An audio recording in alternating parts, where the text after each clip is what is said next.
I think we're doing it. You guys are professionals. You tell me. It's Hey, if the little number's going on the top of the screen, does that mean we're doing it? I think we're doing it, but there's no. Everyone's underwater. Oh, yeah, nobody's got connection. Oh, there we go. Yep, now we're doing it. Now we're doing it. We're doing it live. We're doing it live. Great. 6:39 wrong, Todd. Nope. Did you ever get any dates for February yet, Scott? I gave it to Todd. Already got him. Dude, I'm not sure if we're gonna. You can't go, Scott. My brother-in-law might be on here cracking in today. I mean, He's more than welcome. He had plans for this. We'll see if he shows up. Yep. What's up, everybody? Good evening. We got people from YouTube. Anybody from Facebook? Book of Face. Oh, there's one. There he is. Josh Pagwan from Midland, Washington. Let us tell you where you're from. Tell us where you're from. Tell us where you're from. Let you guys know the drill. We'll be selecting prizes and all that good stuff. Tonight, we've got our friend Josiah Darr. Joining us. Darr fishing the big orange boat out in the Lower Columbia, catching all them salmons and doing a little steelhead fishing. Trying. Just a little. Trying. That's what we're going to talk tonight. And we are going to give you guys just a couple minutes to get tuned in here. Steelhead questions. Clint will be grabbing. Huge shout out to Stevens Marine, as always, for sponsoring this live feed and all the good stuff. I do want to just say real quick that no, I'm not getting out of salmon fishing. I felt like that was a bad joke. You can see that coming from a mile away. Yeah, shouldn't have done it. Anyways, a lot of stuff coming from those Shouldn't have guys. done it. A lot of stuff. Regretting my decision. Instantly. Still fishing the bass tour, but we'll be unfortunately having to fish for those chrome slime rockets that we call salmon and steelhead. Unfortunately. Yeah, but like now this just upset a bunch of people. Unfortunately. Yeah, but like Anyway, so huge shout out to lots of stuff coming from them really soon. Lots of really exciting stuff. Get rid of it. But we love them though. Get rid of it? Yeah. We're not going to go there. We want to talk. We want to get right into steelhead with this guy tonight. boom. Hey, the Three Stooges. Well, thanks, Nate. Appreciate it, buddy. Yep. Yeah. Got to go study for my final. I'll watch in the morning. Tyler Wright, good luck on the final. Rochester, New York. Got our New York steel. How's steelheading over there? What's going on? Dallas, Oregon? We got a Scotty Feist fighting. I knew he'd be on there. We got trouble in the house. Port Angeles checking in. Hopefully you guys are staying dry. Yeah, we know there's a lot of kind of tough times out there on the old Riverland. We figured there should be a lot of people tuning in. We're going to talk a little bit about what's going to happen after the drop, Josiah's and Jason's take on those. And yeah, getting everything fired up. Couple other quick things. Did you guys see the Springer forecast? I did. Yes. It's not the huge number that I would have prayed for, but I'm really looking forward to seeing those things laying in the bottom of a net. They're just look different when you're looking down on the side of the boat at one of those fish. They're just so freaking pretty. Dude, when they're purple and blingy, like you have to wear sunglasses to look at them. And they're just such a pain in the butt to catch sometimes. They just mean more. Gosh, I hate it. Yeah, they make you feel like a hero, and they're the only fish that you catch where you like get like a couple, and you're like, great day, Boom, bang, nailed him. A couple fish, Yeah. you're in the top 90 percentile Your boats that day. buddies in the fall are like, yeah, we hooked 17 today. No one even bats an eye. Yeah. And you got 3 springers though, and it's like, oh, man, you should run for president. you get to the dock, and someone's like, yeah, we got our limit today. And you're like, cool. Yeah. You're like 30 days in a row Yeah. doing that. Oh, gosh, yeah.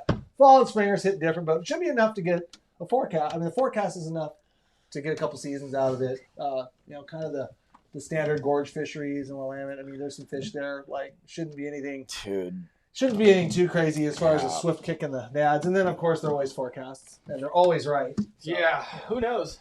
I think I'm going to take a crack at that gorge stuff this year. No, I'm going to take a crack at it. I'm tired of trolling around the same. There is a rule. There's not a rule. That says no orange boats. Right on that. Right on the Washington guidelines. It's actually highlighted in red. Is it highlighted in orange? Yeah, in orange. It says no orange boats. There. It's just so hard to leave my yard, but it's so boring.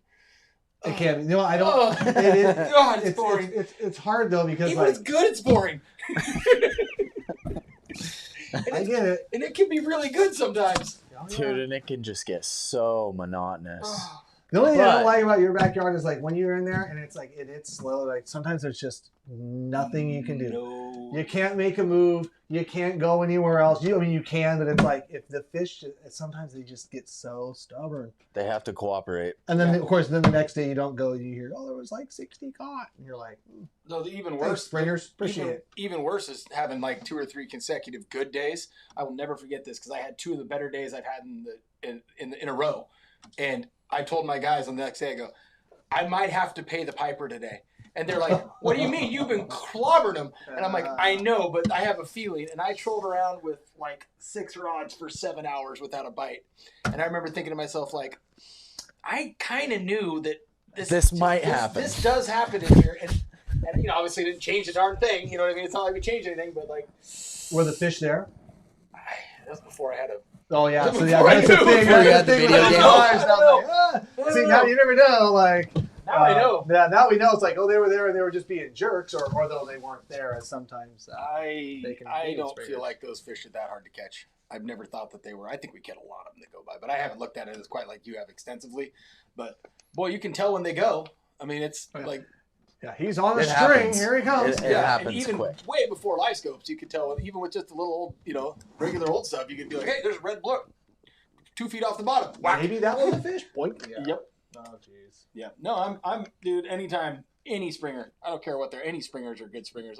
They're so cool. Yeah, I mean, that Willamette number looked good. And then there was some summer Chinook number was a little bit of an increase. And it might get us over. I can't remember if the threshold was 41,000 or 42. But I know it's low 40s to where they can actually like give us a season, even if it's just a few days after June 16th. All our summer Chinook fishing was actually the last week of springers because springers came in better than forecast and we had some more on the table. I'm definitely fished steelhead later the last 2 years and then didn't bother with the early springer thing just because the sea lions drive me nuts and fishing was okay, but it backloaded so far.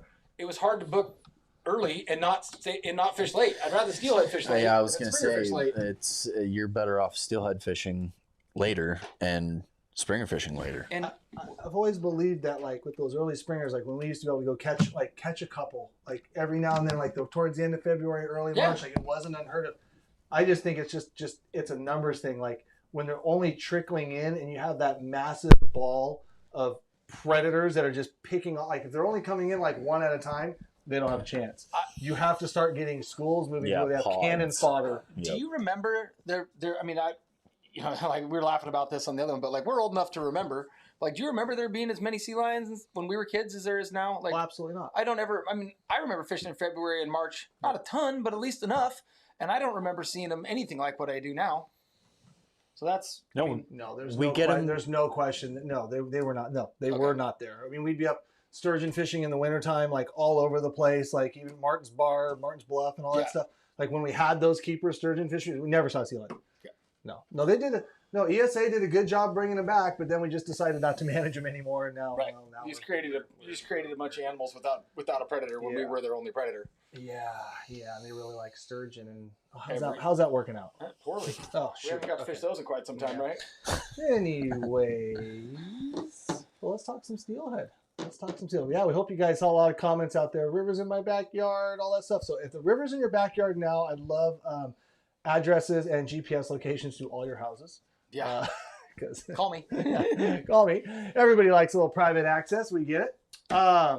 Big floods, all that good stuff. Fortunately, I think that at least for the Tillamook guys, Columbia guys, that second wave of atmospheric river seemed to kind of move a little further north than I thought they. Yeah, no, it definitely wasn't as extensive as they were forecasting, which I'm thankful for. Yeah, I kind of looked at the prediction for the rivers I fish, and I'm like, I could potentially fish somewhere Sunday or Monday. Like, it might be cooking, and there's going to be, I wouldn't expect it to be like lights out, but I might. There might be a few. I might take you. I might go just for the sake of wanting to get in the boat. Right. Are you grabbing those questions, Captain Clint? Are you grabbing those questions? I'm seeing some. No, Yeah, you're not doing your job. Yeah, no, I was thinking the same thing. I was like, well, it's not. I mean, when we get back, it's like I could probably go and find a few. I could think about thinking about stuff. Yeah. Okay, definitely. Let's talk about before the flood. How was it? What's your take? Do we have any good questions yet there, Clint, or were you even taking them? I was not taking it. Best months to steelhead fish? Because I saw that question. February, March. Do I get 6? If I got 6 weeks, You get 1 6-week period. last 2 weeks of January, February, and the first 2 weeks of March. That's 8 weeks. Damn it. Take off the second week. Take off the second or the third 1 week in January, 4 weeks in February, 1 week in March. Yep. There. That would be my. Why would you say that? I catch my. If I had to pick 1 week to catch my biggest steelhead of the year, it wouldn't even be in that stretch either. It'd be the second week of January. First or second week of January. Yeah. But I really like. I don't know. It just seems to be February. Seems to be the predominantly main return. The only downside of that is you get probably the most amount of blowouts. Yeah. You know. See, I was gonna say like I agree with you as far as like catching fish, but I think you have more abundance at the end of March, but you lose your water. You lose a lot of water in situations to where fish get honestly stale. I think I like February the best because, yes, right. March you'll catch some fish or pink cheeks, different stages of life fish. You'll catch a few more fish just laying around. There's just a lot more in the system. Yeah. But like But your conditions get monster tougher. nuke days where it's like just chromers flying are usually February. Yeah. You just hit it on the nose. I mean, February through the first 2 weeks of What March. do you guys think? I see a couple people saying March and all that other stuff. If you had to pick 1 week, what is it? My biggest steelhead is actually an The April river, fish. yeah, Ben, you're right. The rivers blow out whenever you do book a trip. That is true. And that's why I'm glad you're having a kid in March this year because you probably won't be booking any February, March. So we're going to be fishing good there, bud. Yeah, we should be. Sick. It's going to be epic, too. I mean, freaking double-digit day every day, no problem. It's going to be awesome, bud. all 34 inches, too. Like they're going to be so easy. That's it? I'd say And bigger. Okay. Minimum 34. Okay, minimum 34. Minimum 34. Nice. Okay. Yeah. I think if I could just base dead center, I tell my guys to book Valentine's Day and out from there either direction. Yeah. Valentine's Day is I've had some extremely good Valentine's Days and right around that section. But it's just a matter of whether or not you get the water. And you know how it is. Steelhead fishing is completely water dependent more than anything else we fish, or at least it fluctuates more than anything else we fish. But man, when it's good, gosh dang it, there's some. It can be so much it can fun. be so good. I mean, you start eating bobbers and stuff when they're eating them on the reel end, and all kinds of stuff starts going on. There's a lot of fish sometimes, and it is a blast, and it is hard to beat that. What river is this? Really, any of them, wherever you fish. Wherever it's wet, yeah. Some people are saying December, and I'd imagine if you're on some of those early like hatchery runs and stuff like that, then December's your month, and then by shoot, sometimes those rivers just clear out. There won't be anything in there by February. Last year, I got my biggest steelhead of the year in December. Yeah, That was sick. River's known for big ones. End of March. I was looking through pictures. I can look through the first 10 days of January at like a lot of my biggest fish of the year came the first 10 days of January. I know what we need to do the first week of January. You know exactly what we need to do. Yes. What is it? Go fishing in my little. Go They're fishing. not fishing gonna in my- play. go Sorry, fishing guys. in my I'm trying pontoon to boat. help you guys. Trying to give you guys. They're in their own little. We'll be somewhere the first week. They ain't Oh, telling yeah. anybody. They ain't telling Yes. anybody. No. Fifth, I think. Fourth and fifth. Yep. Dude, that's gonna be sick. I'm First week of March. I'm ready for January, February, March. Let's just I say would that. say third week of March, but we just get the Dude. water. Like some years, it just goes. The water falls out from us, and then we're just. I mean, done. even if the water falls out from us, there's usually a couple little hidey holes. And those little hidey holes, when the water's low, those fish stack. I want it to be low. I like it low. Dude, I want it before- as low as you can get it all year. Same. Low as you can get it. I'll take it every time. The other one that kind of is a sleeper, and not that it's much of a sleeper, but last year I think my last day I steelhead fished was April 13th, and we hooked well over double digits with two people that have never steelhead fished before, and it's warmer. That is the kicker of March. warm. So what I was gonna say, you guys want the water low. Like I can remember some of the best years up until recent times, like the first 2 weeks of April on the river I live on, It's excellent. and not a soul on them. Everybody's springer fishing. Very few people. I mean, a couple guys here and there, but it's not. And they're grabby. The So water. pretty much to answer your guys' question, yeah, it's like 6 months long season. Yeah. And if you have a brood, and if you have Steelhead and if you have, fishing's and if awesome. you have a brood stock program, you have a 5 month season that you can keep to a day every day and not even give a rip about anything else. And then all the other places. Use bait, The whole use barbs. of bait Yeah, barbs let's not thing talk about makes it. me happy too. I like Yeah, that. let's not talk about it here. Let's not talk about it. So, low water is the best. See, I mean, I can Last catch them week in in low water. March. I don't like low water fishing. Let's talk about high water fishing. Let's talk about what's going to happen after the drop. Were you seeing fish beforehand or what? There was plenty of them. I mean, I didn't fish. Oh, let me take that back. I fished 2 days at absolutely primo conditions, December 1st and December 3rd. And I had pretty good fishermen in my boat, buddies, and I did not catch a fish nor have a bite. I got old Coho. So I was like, I thought I just would try. I really wanted it to happen because it was just look good, but it didn't. And I felt like if I'd have been close to one, I'd have got him. But I think when we're going to get, after this water comes off, there's going to be fish around. There's going to be a few spread out. It's not going to be like water's going to drop and there's just going to be a wad of them, but it's going to start and it's going to trickle and trickle and trickle and get better from then on. We'll have the snowball effect. Yep. It's going to snowball from then on. Yeah. There'll be plenty of fish around. And then one of the days you're going to get that rain timing, everything's going to line up and all of a sudden you're going to be bang. There was that first, There's the first wad. we lost count. Yeah. You know, people ask me all the time, like, how many was that in my boat? I love it when my clients like, God, how many is that? And I always tell them the same thing, guys. If you don't know how many that is, it's enough. The answer is enough. If you don't know, Just we've done well. tell all your friends and future clients of mine 30. Yeah, 30. 35. 30. I guarantee you, it's very seldom 30. But it's You know what though? Sometimes it is. It gets a little silly on occasion, but you just run out of time. Yeah. Like if you fished dark till dark and absolutely didn't. And knew it was going to be the day, and just you could just be like 5 rods rigged up, ready to go. You could do crazy stuff like that, but I mean, get at some to point I gotta go to sleep and get ready for the next day. get to the takeout and be like, oh, well, we still have 3 more miles. So we can go to another takeout. You guys want to keep going? I had a pretty fun one last year with a guy and his wife that they fished a little bit, but they're definitely learning. And we ended our day on a double in the takeout to end our day, and I landed in the takeout, and they were pretty happy. They were pretty happy people, and we did land one that was like 39 inches at some point in the middle of that day too. But it was like now that's how you end it. Like, hey, let me get this picture in the takeout of you guys, your guy and his wife that have been longtime clients with a perfect double to end a pretty awesome day. I'm like, high fives. That's a good ending. Anytime you catch them at the takeouts. Dude, absolutely fact. Only have low water trims. I mean, before we had this big water event, I mean, we hooked a coho and a steelhead within. Yeah, I was gonna say, like, you're 20 talking about minutes of each timing. other. Like, we finally convinced ourselves, or Marlon convinced us. I don't even know. I didn't even really want to go, but we went out and tried winter steelhead, and then Dude, we didn't even really try. we Like, didn't if even we would have really really try. tried, like we didn't even really try. we And didn't have to try. We started the Like, start of the day. That was the thing. And I'm gonna let. I don't know if I want to like let the whole, because we filmed it for you guys, obviously, but it's like, let's just say we found a window licker that was like just in the middle of nowhere. Eat it, game over. Like, oh, that was quick. Well, now we're out of here. last fall, not but the year before, you and I went, and you hooked a fish, and it was like November 7th.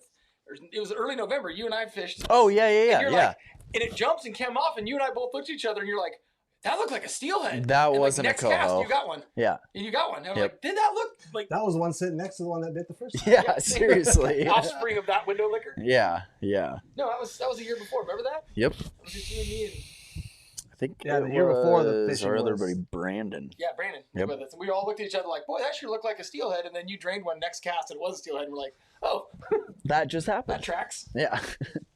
That year was in that. So you were seeing steelhead in early November that year, and would you have to argue that 2 years ago was probably one of the better years? Oh, you've dude, ever it was seen? insane. I had a couple really, really, really good days. Yeah. I just remember 2 years I'm at ago, best day probably the steelheading. Best day of steelheading or best overall season. Not probably the best days, but the overall season, all just from start to finish, Yeah. all the way through. Consistent. It's not even like, it's hard to like the one great day like you're talking about. We get or like I was talking about. We get those like, holy smokes, you just land on the X kind of days.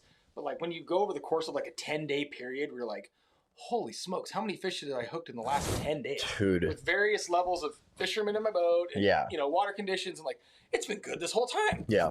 It's They're just there. Yeah, it just hasn't stopped. They're there. That's It helps. fun. It helps when they're there. Yeah. Yeah. Way easier.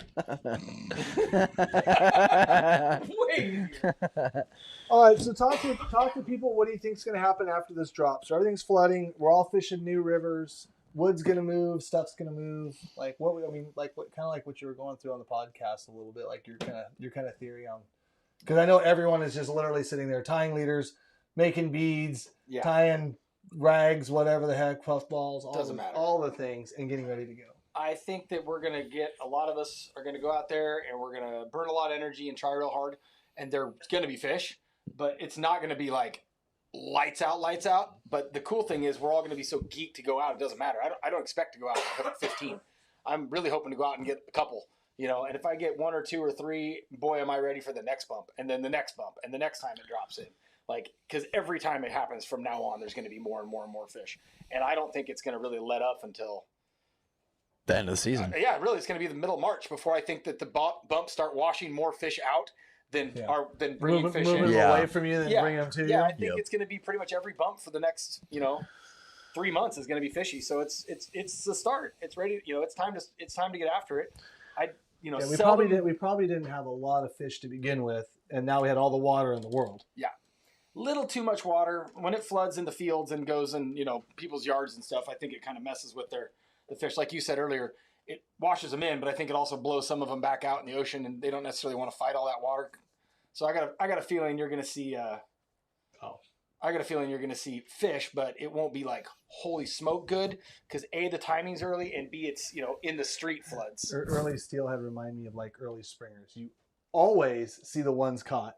Yeah. And what I mean by that I know exactly what you mean. on social stuff. What you don't see are the 50 guys that went out that didn't catch. Yeah. Yep. No. It's you're gonna go. To the point where like you hear about a fish getting caught, and then like you go on the river, you ran into somebody who saw somebody who's heard somebody got one, and then you get off the river, and then you go online, you're like, oh, there it is. There's that one. That's the one. That's the one. That is the one. The other 7 guys didn't catch them, but that guy got. It's cool to be excited about something. I mean, let's be honest. Like, it could be worse. Like, we could be also like not fishing steelhead. No, and we got. At least with the rivers that I fish, Tillamook rivers predominantly, but what are some of those questions, Clint? There's plenty of fish early, and there's enough fish. It happens. We'll get them. The place I like to go have fish early, and they're gonna stay there the whole year. It's gonna start, so it won't be blistering, but there's gonna be plenty for effort, and then. Like I said before, at some point you're going to hit the X, and you'll have those days where all of a sudden it's like, man, you'll see, one of your other guide buddies is floating with you, and they're getting behind you, and you're leapfrogging with them all day downriver. They're got fish on, you got fish on. Like, it's just cool. They're here. It's bound to happen. It's really, really happening. So that's just a matter of grinding, and you don't have. I tell guys all the time, like, how do you get those really big days? I'm like, well, I go 92 days. Like, you're gonna. Occasionally you're gonna have a few. You're gonna hit a few. You're gonna have the days you're gonna remember and the days that you don't want to remember. Yeah. There's a really good question. Would you guys both? Would you guys rather fish a heavily pressured river with more fish or a less pressured river with less fish? How big are the fish in the less? I was gonna say how big are the fish? Do I got a chance at a giant? Fair. Yeah. Okay. Let's. So if that's the case, I'll rather fish for fewer fish by myself. I tell people I'd rather fish for 5 fish by myself than 10 fish with 10 people. Absolutely. And that's kind of what I do. Really, that's kind of my whole program. Yeah. I try to fish by myself as much as I can. And I don't always succeed, but I do a pretty good job of it. And, I don't have to catch 30 to make a great day if I see one other boat. Yeah. I've had guys tell me some of the floats that we do. They're like, man, I'd have done this without rods and paid you today. This is great. Yeah, this is cool. Most of the time, and then the you call scenery's a little better. Yeah, okay. Next time I get it. It's cool, but you still want to catch the damn things right now. Yeah, but we're going to get a few. And some days you get a bunch, but just being in cool places. I've got a couple of examples just because like there's one river that I fish that you're right, you're not going to get very many, but you're probably not even going to take them home when you catch them. And I got the other river that's just loaded with hatchery fish, but it's got 1 million people, and more people take the other. I'd rather just have a nice a solid day of steelhead fishing without being. I've posted crazy, and some guys are like, I want to go killing stuff. I've read comments on Facebook, and I've literally posted stuff like. Wild steelhead fishing, and someone has said, hey, I've read the post, and people have been like, how many do you kill? And I said, we pretty much never kill them or almost never kill them. And literally read comments like, why on earth would someone ever pay for a steelhead trip when they're not going to kill a fish? They don't get it. And all I can think to myself is like, that is literally what my people. You're not my guy. Yeah. If people, I always joke, I've joked with Jason about, like, if people ask what the limit is for steelhead fishing, I'm like, generally, I don't want to take them. What's the limit? I'm like, well, I think my friend Mike Kelly always said it best. I don't know if you know Mike down there on the Umpqua area, Yep. but Mike always said, I don't know, we're going to limit out on fun. I like that. Yep. Limits we're of gonna, fun. we're for gonna get a everybody. limit. We're gonna get a limit. We're not get limits of fish, but we'll be at your limit. Limits of fun. I like that The one. weather sucks. No, I I'm like pretty geeked out just to get fishing again. You know, you go a little stir crazy. I've started to tie yarn balls I barely ever use just because I'm. Isn't that Something funny new. about yarn bar? I did the same thing like years and years ago. I think I tied like 500 of them and used like 4. Yeah, and they're still on a roll somewhere. Yeah. Probably. Usually, I throw them in my bag at some point, and then they look all goopy and gross and look all stinky. And then you just And throw then I them throw 'em out. away. Yeah, that's typically what. You do that too? Oh my god! I've thrown away more tackle. Yeah, it's not the I thought best. I was gonna use and never. And you know what? I can pretty much chalk most of that up to a correlation between sitting for too many days in a row. No, I'm just sitting. And Yeah. I'm bored. You just get bored and you got to do something. My dog And starts Those talking comments back on to there. me. Been doing When she starts replying, I'm like, okay, I better get outside. I got to go do something. Yeah, this is bad. Yeah. Do you think though before Christmas? What's that? Think we'll be fishing before Christmas? Oh heck yeah, I think I'll be fishing by early next week. Early next week. I wouldn't be surprised. I might fish this weekend. I might do something dumb, but I'm gonna do it. Yeah. I I mean, got you plenty are. of I bad guess. ideas. I mean, theoretically, you could go fishing tomorrow. Let's be. I We got can go plenty fishing. of bad ideas. I- And I will say that when you catch one doing something dumb like that, it is a little It's fun. better. It's a little fun. cooler. Let's say you had to catch fish this weekend. What's the story? What would you do? If I had to Would catch you, fish would you this become a weekend, plunker? I would leave my boat home. Yeah. If I had to catch fish this weekend, I wouldn't use my boat. I would hike into some really, really, really creeks. Some little tiny, tiny, tiny upper stretches of rivers, little tiny tributaries, and some little creeks. But definitely tributaries that had hatch boxes on them a zillion years ago, because there's a few of them that I can think of that get a early return of steelhead because they planted them for so long that some of those little tiny creeks still get Thanksgiving steelhead. And I've seen them, and I've seen, catching fish around the mouths of those little creeks early where they're stacked up in that section because they were released there for so long in hatch boxes that they've spawned in the river. I mean, obviously hatch boxes don't collect fish. So for generations and generations, they just spawned in the river. So there's definitely made an early component of steelhead. Yeah. And I don't, without getting into too much detail, I have a friend of mine that is one of the better fishermen that I know. And I think he's one of the best guides around, one of my best friends. And he floated the lower section of a river that he is as good at as anybody on earth and didn't catch a steelhead one day early last year. And I floated the extreme upper section of the same river and got a dozen. And I'm like, it's because they're not stopping. I got them all. The water. Where they wanna I got them go. all where they were going. Yeah. And they were blowing through the bottom section, and he's as good as anybody. If he can't catch them, they're not there, And that's what really opened my eyes. Like some of these fish are just destined for hauling ass, going where they're going. Oh, The yeah. other I thing think about that's what happens on the river where you got that big fish last year. I think that lower is just flattened out so much now that all those fish just blow through all that. They don't even stop at all. Not well, when the water's up, I agree. think about it. If a steelhead goes 10 miles a day, which I think they easily could, easily that puts them out of reach of 80% of the floats, Exactly. 90% A of the floats. lot. they're gone. A lot. I remember when I was in high school going down the Kalama one time, banging my way down the Kalama. No idea what we were doing, learning. And we floated in July. And I remember watching pods of summer steelhead go by. But the speed that they would go by, It's no water in the insane. summer, seeing 15 of them just shoot. I was like, holy smokes. Yeah, 15 miles in a day. No Easy. No And then worries. in the wintertime, they have all the water. They got the Yeah. right temperature. They're not worried about cover. They're just Launching. go. And we all know what steelhead do and salmon do when the water comes up. They want to move. They want to get to where they're spawning. Yeah. They just took the express. Well, and down in the South Coast, they do it. And some of the Northern California rivers, guys like John Clark, but they anchor a lot. And the Umpqua guys, some of those guys just sit on anchor Just let them. and let them come to them. And we never do that. But I'm pretty sure if you went down and sat on some pretty good spots on some of the rivers that we fish, Oh, and you'd just get 'em. post it up. I'd go nuts. But I'm pretty sure you'd catch them. Yeah. I'd We're go not crazy. real patient fishermen. No, but I got a feeling there's some days where I could probably just go post up in a drift boat and throw out, plug rods or divers and bait. But you'd whack them. I think if you just sat still, it's just. Divers and bait in the Hatchery River. You're fine with that. Yeah, I sure like them. They eat them. It works real good. It works real good. Yes, it does. Yes, But it does. There's a Go lot to of the fish moving. favorites, Clint. So I saw a couple other. Clint's been grabbing your guy. I know there's so many people asking questions here. Hey, that guy just asked a really good question about coon shrimp or sand shrimp for steelhead. And I thought that was a good one because those little coon shrimp tails stay on really well on a jig. I used to do that when I was in high school. We used to buy them in those little vacuum pack flat packs. Dude, I used to buy those and fish, they were great on a jig head or on tipped on a jig. They stay on a long time. It's so funny because back in those days, we'd either get like the big prawn cellophane they're pack, huge, or we'd get the tails, but we would not fish coon shrimp like we do now. Nope.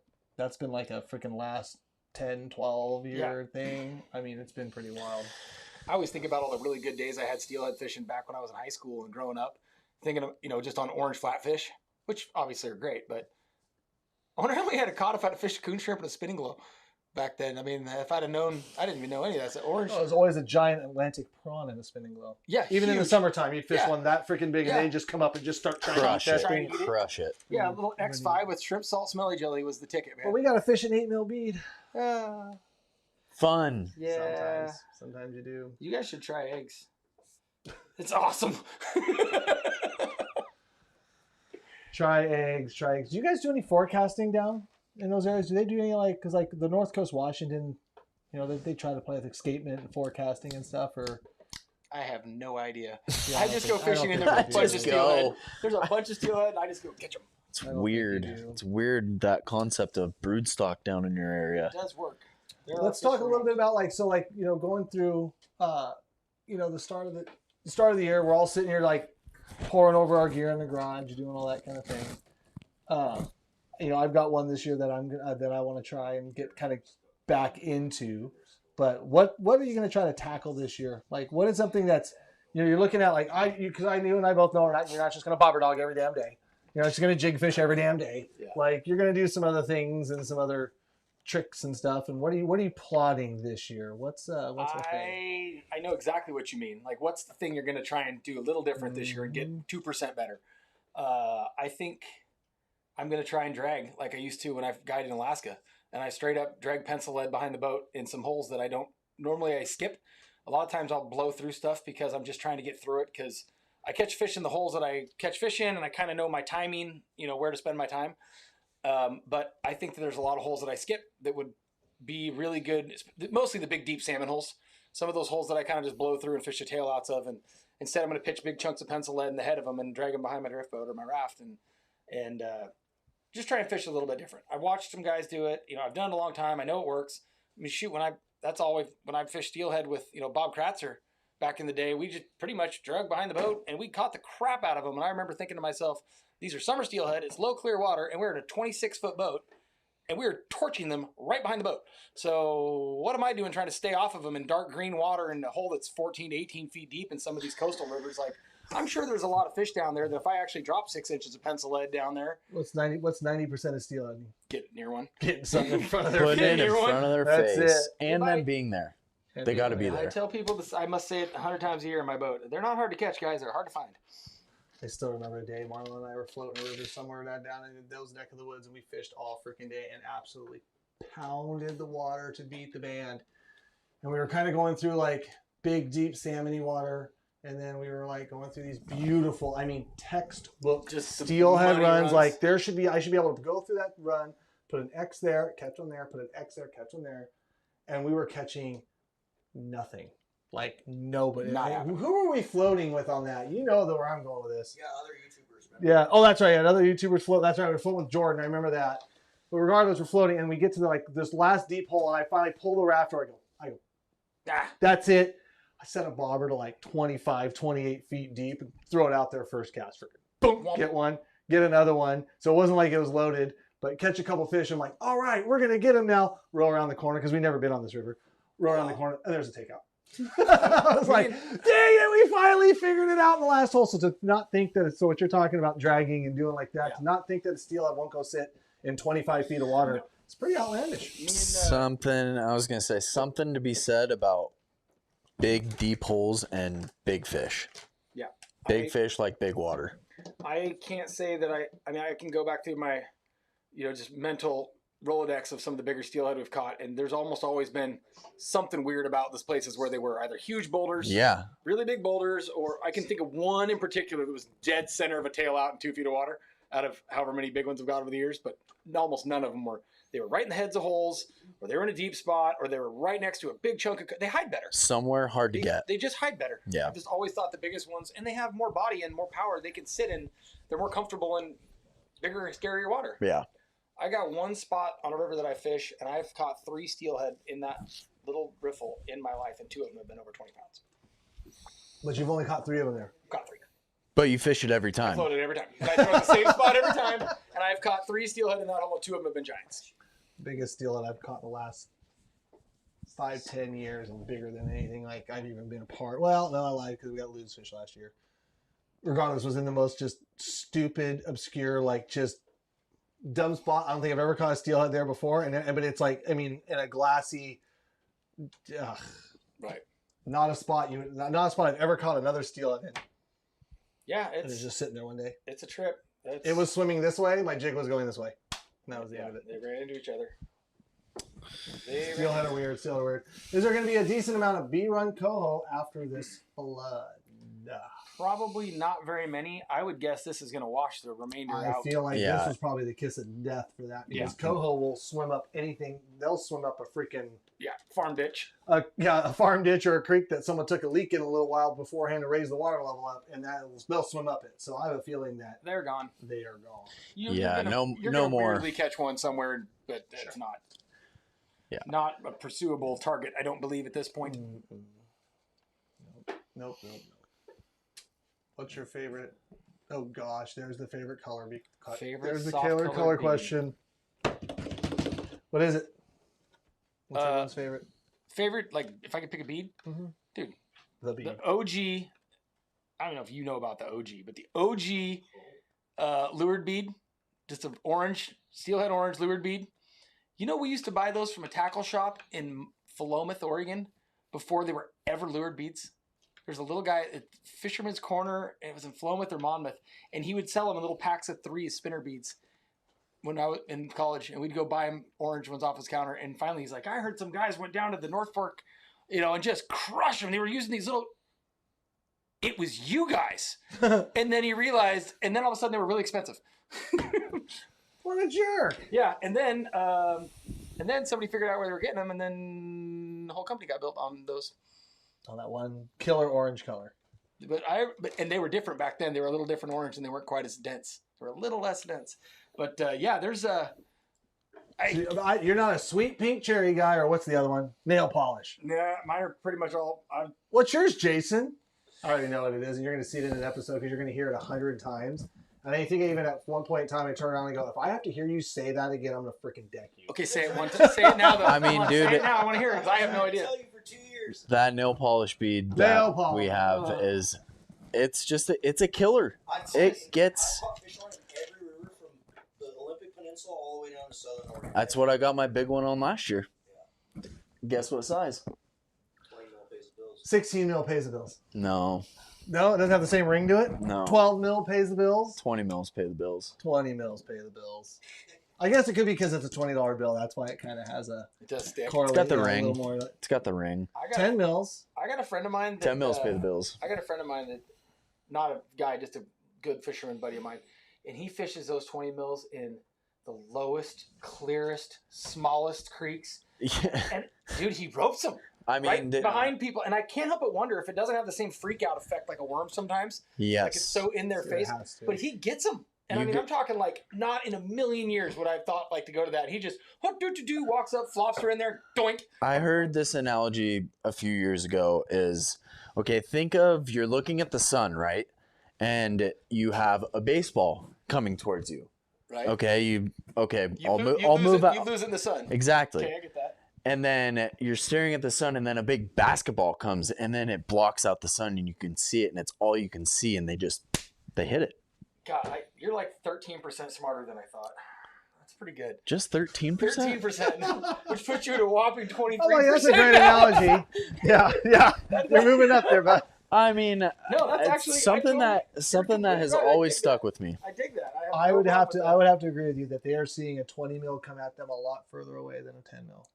But what about in pressured situations? Because I have 1,000,000% sat in those pressured situations where I've had a lot of people where they will run for the hills on anything over a 12 mil, and then they'll actually pick up 8s. See, and I've had that same situation, but I've also had the situation where everybody has that mentality, and you throw that 20 mil bead in there, and it's like, dude, they smoke it.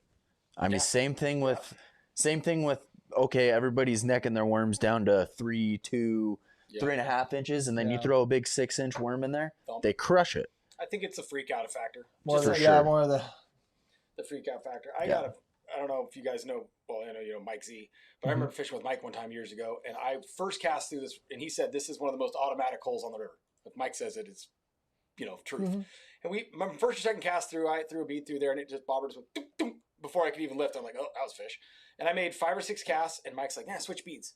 And he handed me a rod with a smaller one on there, and I threw 4 or 5 at it. He handed me a rod with a jig, and he handed me a rod with another jig, and he just kept switching.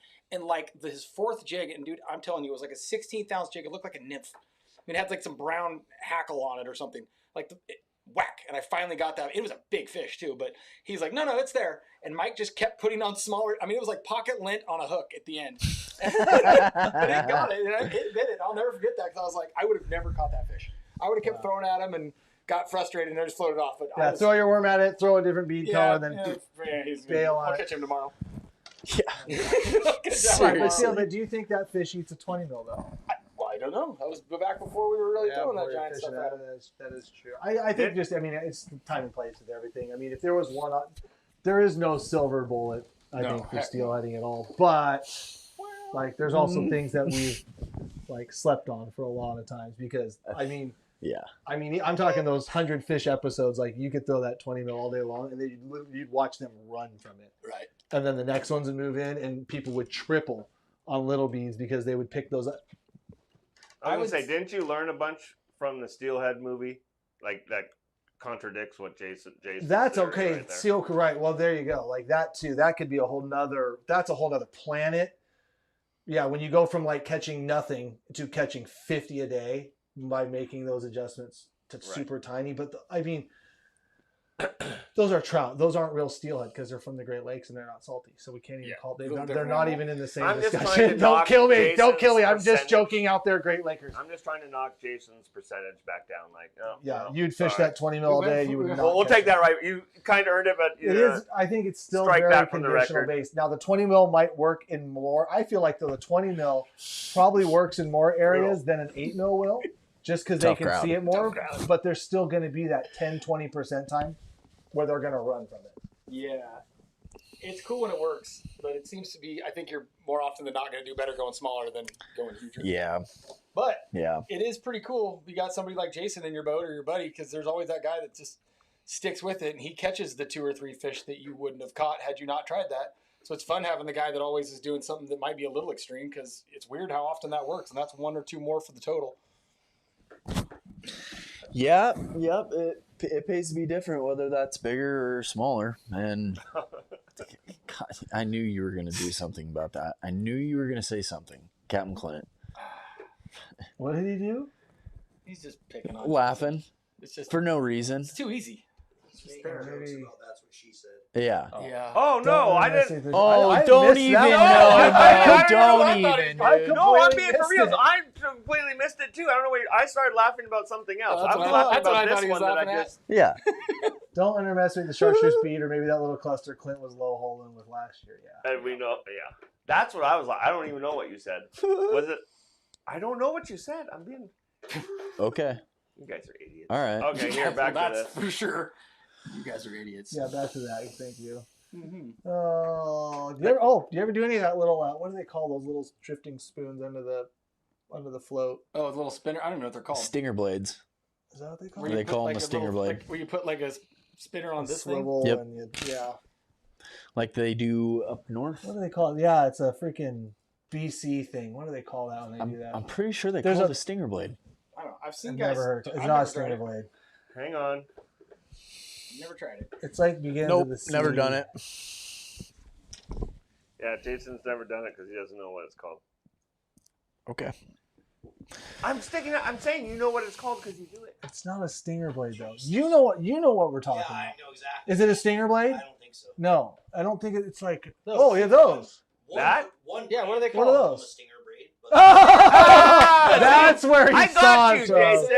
I'm out of here. Yeah, I got well, you. clear drift, clear Nailed it. drift, I got you. clear Do you drift like how was I not hid around the 20 answer? years ago. That's what clear drift calls Yeah, them. do you That is like, not do what you the like BC that I hid calls the them. answer until they're like, yeah, those. Don't worry Yeah. about me, guys.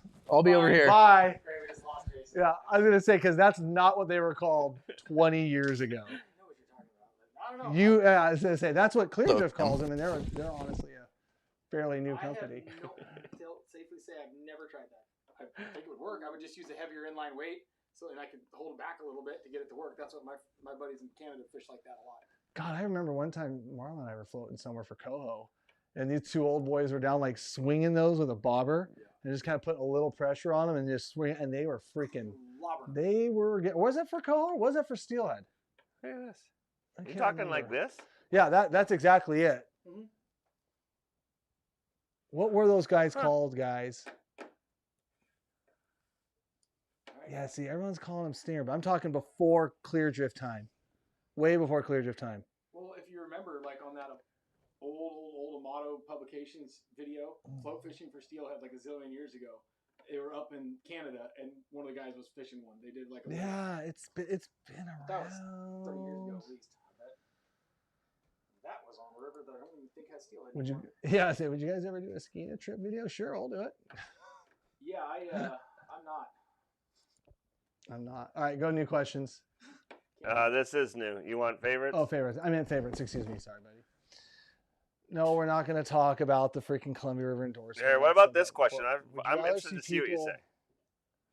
and leave so know that people can fish the good spot or catch and release all day to keep the spot?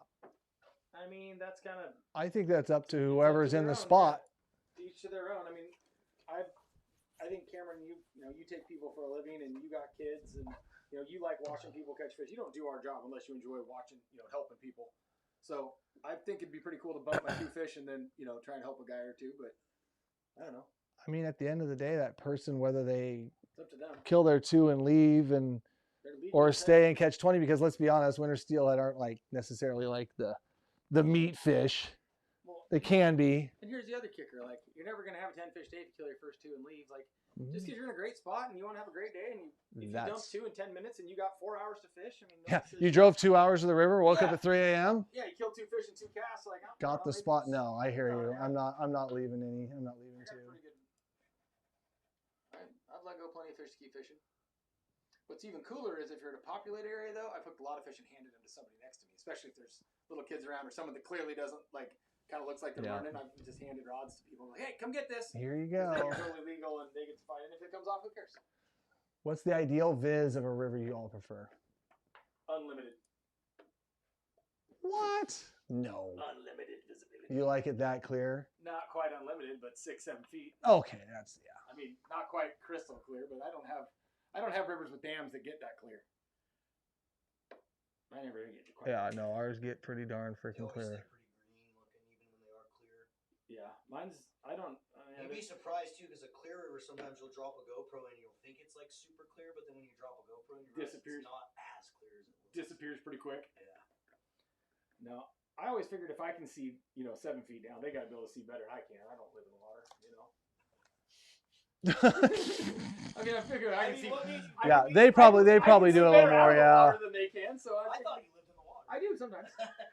Last year, the first time I've actually been completely underneath my pontoon boat. First time I've gone underneath and swam, and my guy flipped it? No, I just fell off. I mean, I got my foot stuck getting out of it, and gravel moved, and I literally was underneath my boat looking up at it with my foot stuck in it. That was pretty much awesome.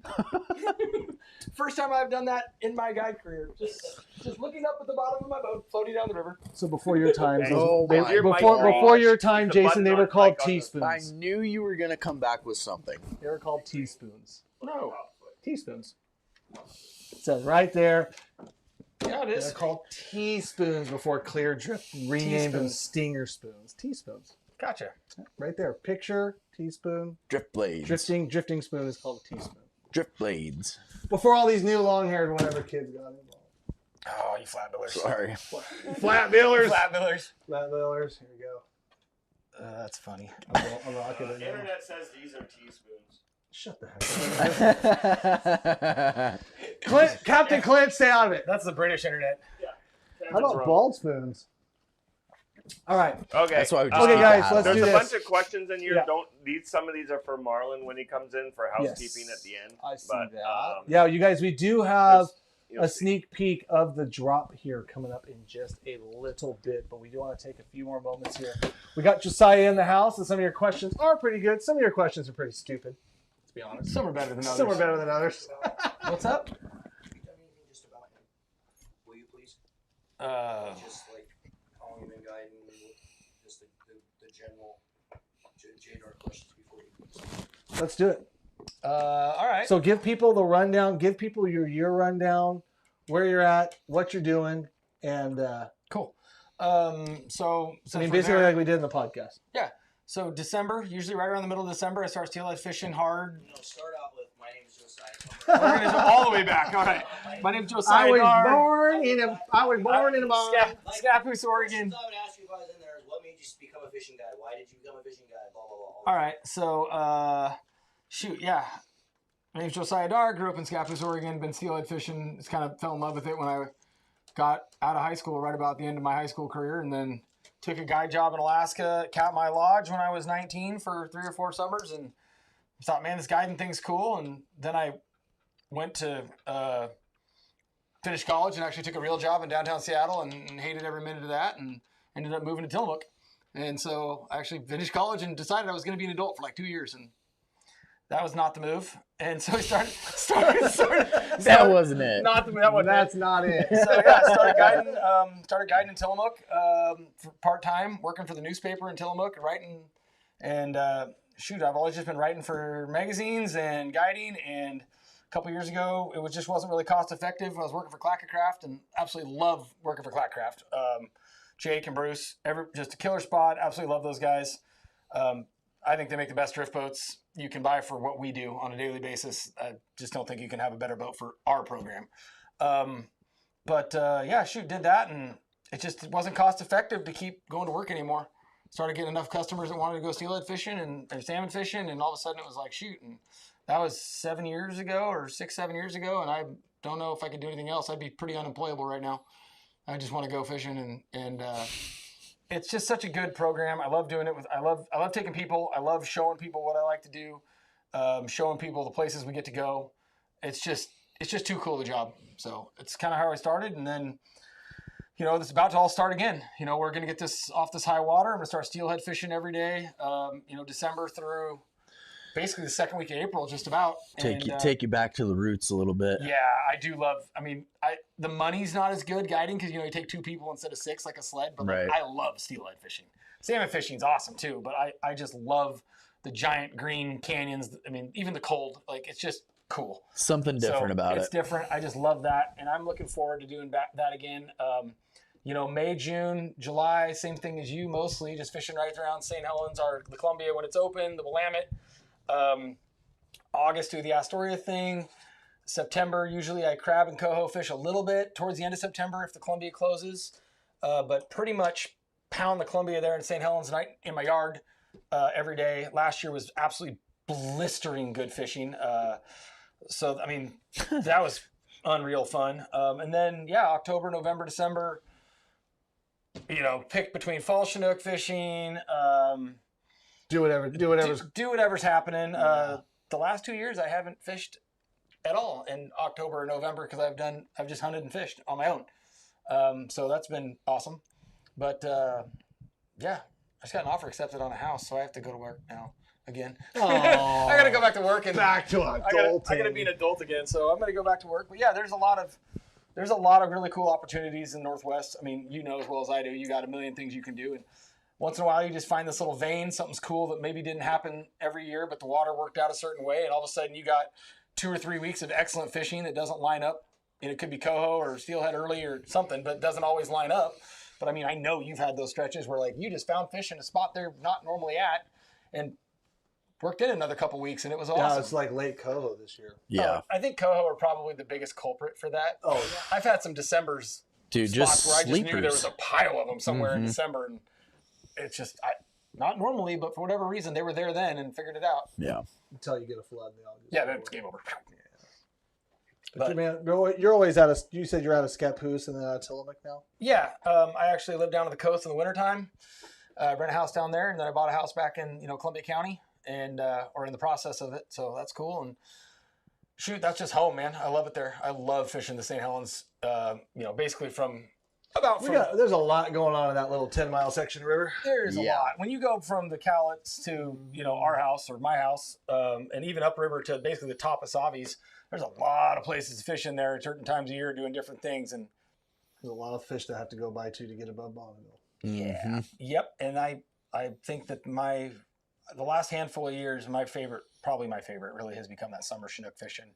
And I'll call it summer Chinook fishing just because it's May, June, whatever. But they're everything. They are not summer Chinook until it is past June 16th on the Columbia River, Josiah. The really long ones with the huge fins. Yeah, no spots. No spots. With very those- little spotting, All the little yeah. green ones and purple ones that are, 11 pounds with no fin. I like the ones that Those are look now like kind of summers. teal. Those are summer. They've been nighted summers. On Yeah, June and then the 16th. ones that have they're like little tiny torpedoes with a black faces. Yeah. I've got a picture that of cut really red and really bright pretty. red. Yeah. Those are not all the same, but I definitely catch all of them sitting in the same spots. Go to new comments there, Clint. So I don't know, man. I've been doing this a long time. I absolutely love it. I wouldn't trade it for the world. It's a lot of flipping work. If people ask me all the time, and Cameron, I mean, you got kids and a family, and you've done it for a long time in the bass stuff, but I applaud you for how hard that must be to do that and maintain a regular life with other people. And I mean, you're here tonight on a late night doing the things. Oh, good. Why am I here? It's a lot of work, man. It's a lot of work. It's part of the deal for sure. Part of the deal. Because you love all the people that are watching you. I love all of you guys, except for a couple of you. You know who you are. Yeah. Wow. And Clint. Wait, Captain what? Clint. I hate I Captain Clint Yeah. too. Yeah, Yeah. Hey, is this the right number for you, Josiah, since I put it up? Yes, Yes, it yes. is. So there you go, guys. So Yeah. if you want to hit Josiah Darr up for a Steelhead trip, he's got some stuff around in the podcast. You're saying you got some stuff Hey, up. can I Follow book it. a summer Chinook trip? Yeah. Right now, I want to put it on your calendar. Put it down for like right about Father's Day. Perfect. Usually a pretty good guess. End of May, 1st of June. Put it in. Text me when you get home. I'm not going to write it down. Sounds good. But yes, absolutely. Bring a whole bunch of people. Yep. Scroll up Scott just a Paul scope. wants to come. Oh, yeah. Not Scott, though. Everybody else. Oh, okay. Anybody but Scott. No, Scott. Everybody else. Agreed. I've read a lot of Josiah's articles, especially in STS. On that note, thanks for doing what you do. I've learned so much. Why did you do that? And I greatly appreciate what you do. Yep, Josiah's been around, and I have read a lot of his articles, especially back in some of the starting of some of those techniques and all that good stuff. Because, How many brought DVDs, some of those up north for sure. What's that? How many DVDs do you have? 2. We did the Bobber Doggin DVD. That's the one I have. Me and Mike Kelly. And then we did another one. Me and Mike Z filmed one that was bank fishing for Steelhead. That wasn't quite as popular. The Bobber Dogging thing was just the timing, because it was becoming popular right when we did the DVD, and it just exploded. I mean, they've never sold ever anywhere near the amount of DVDs they sold on that one. That went nuts how many they sold. And it was cool. And you have other DVDs out, but you just don't have them in sports stores. Yeah, those are different. Those are different. Yeah. You have to Interesting. search extra. You got to search extra Yeah. hard for those Extra, ones. Wink. extra. Why did I even do that? I don't Yeah, know. you started it, dude. No, man, there's it's been cool. I think my favorite one though, Have they ever tried to put those on YouTube or anything? I think he's still trying to make money off of them. I think you still have to buy them.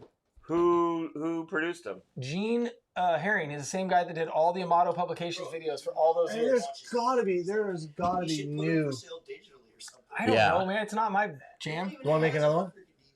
I would do I another have one in a that heartbeat. DVD Buy the rights from of that, but I do No, not we should even just have make a new DVD. one because that was like 8 years old. I think we've gotten a little better since then.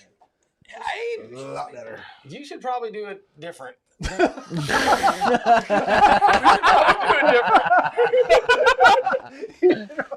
just different. We'll just leave it at that. Just do it different. buy the DVD, do it different. Got it. No, it was pretty fun. Dude. That was pretty good things stuff. Are so advanced. it's just the amount of practice and just learning. Yeah. I mean, when we did that, Mike and I just kind of started doing it, and it was like I started guiding, and I didn't even really want to do the DVD and like make it a thing, but I was taking people every day, and people were learning it, and so Amato called me and was like, "Look, dude, it's gonna get out. I've been doing this for 1 billion years. Everything you may as well be on the front of it and just go own it." And I'm like, all right. And that honestly was the move. Think about how much just even like, 360 flasher thing has changed since the first year that we've done to what it is now. I mean, it's freaking. Are you saying I should make a new 360 DVD then? I could probably make one, and Captain Clint should make it. Yeah. What TJ Hester? I'll never forget. Like TJ Hester calling me and just being like, "You have to do this," and I'm like, "That is dumb." So I fished tuna with Dan Sullivan back in those days, and he was like one of the very first guys that brought it over there, and I just remember he would tell me on these tuna trips, and we'd be fishing Oregon Tuna Classics or whatever. He'd be like, "You gotta fish this," and I would just be like, "What, bro? Shut up!" He told me for 2 years before anybody even touched it. He would tell me that, and I'd sit there and know. And then I just remember the first year, like we finally, like that fall, we like finally cracked it. Yeah. And it was like going, and things were happening. And I remember seeing him at the Sportsman Show. He'd come walking down the aisle. Told you. I jumped out in the aisle and I bowed to him. Like, "Dad, I'm so sorry. I should have listened to you years ago." Because he was like, "Dude," he's like, Dad's a freaking great guy, great fisherman. He's just, "Man, you really should try that down there." I'm like, "I'm getting them to eat them up here at 350 miles away from the ocean, and they're just crushing them." And I'm just like, "Yeah, okay, well, GFN." Yeah. I'm like, no. I distinctly remember the first day of doing it, trying in St. Helens, and I remember I caught one. Mm-hmm. And then I went out with a couple buddies the next day, and I fished, and I think I hooked 3.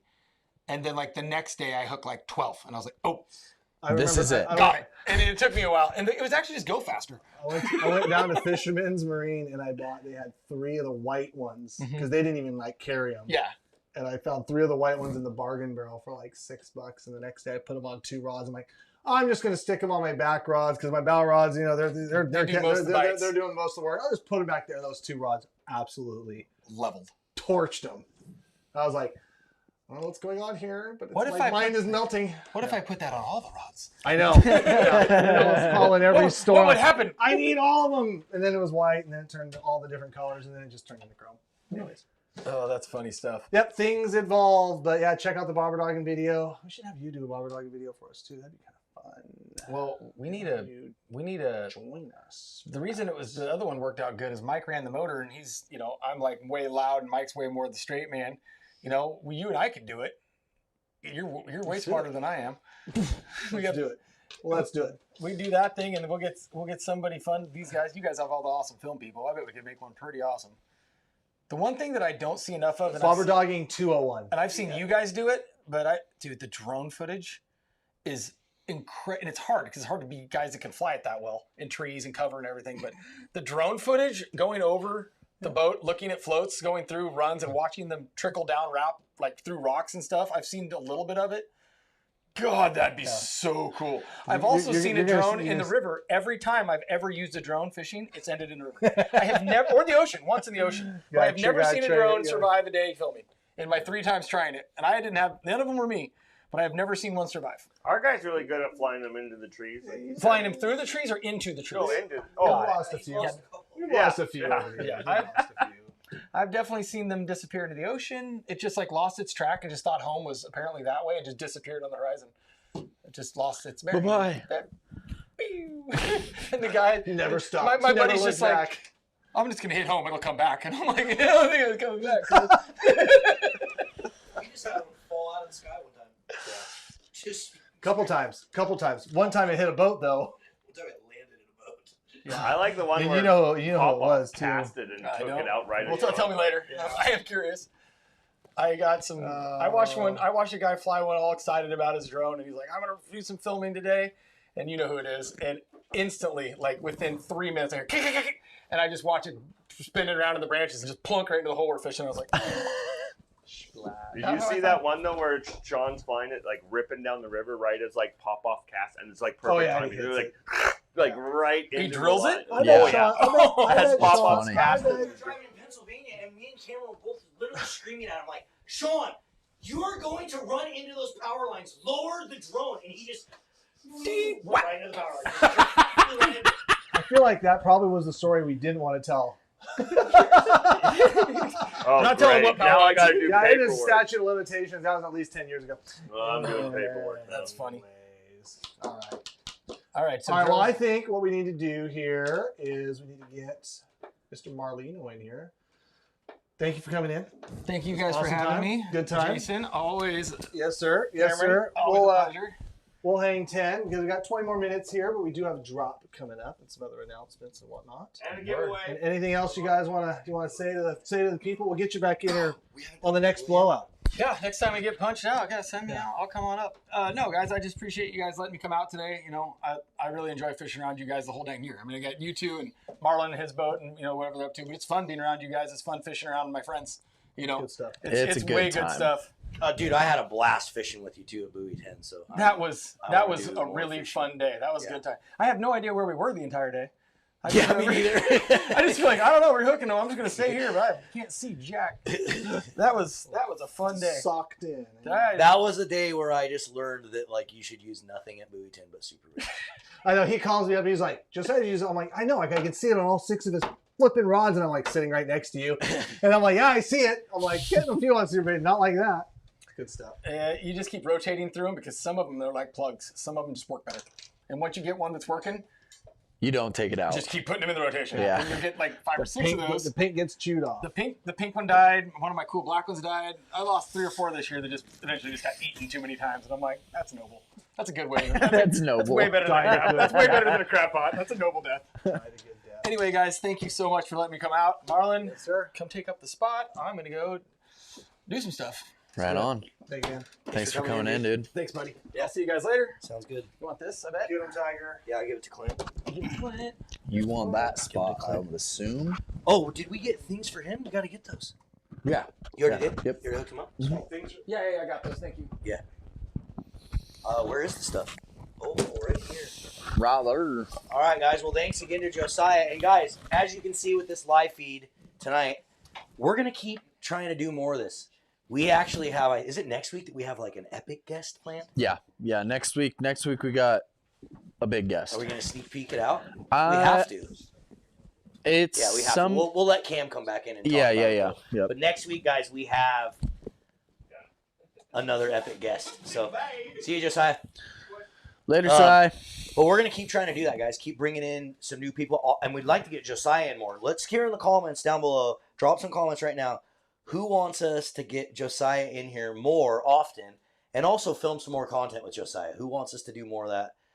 I had a blast filming with him. If you guys haven't seen the Buoy 10 video this year that we did in August, it was an awesome one. So you got to watch it. But We need a Springer episode with Si yeah, for sure. I'm doing a summer Chinook one with him. Yeah. Guaranteed. That will happen this year. Yeah. This year when I was fishing and he was just every day posting, I was like, I don't care how much it costs. I'm going with him next year. Dude, I remember there was a year where he only had a few guys and he texted me. He's like, dude, come hop on today. It should be good. Dude, I sat there and wrapped plugs all day because I would literally put this rod out and it would get bit. I'd wrap that one, another rod would get bit. I'd wrap that one, another rod would get bit. Dude, I bet we had over 30 takedowns in a day. And it was insane. Cam, but you left, but are you still in here? Are you still mic'd up? I am. I want to get one of those boats. What do you Like think? what? Should I get one of those boats, a 24? Why are we talking about it now?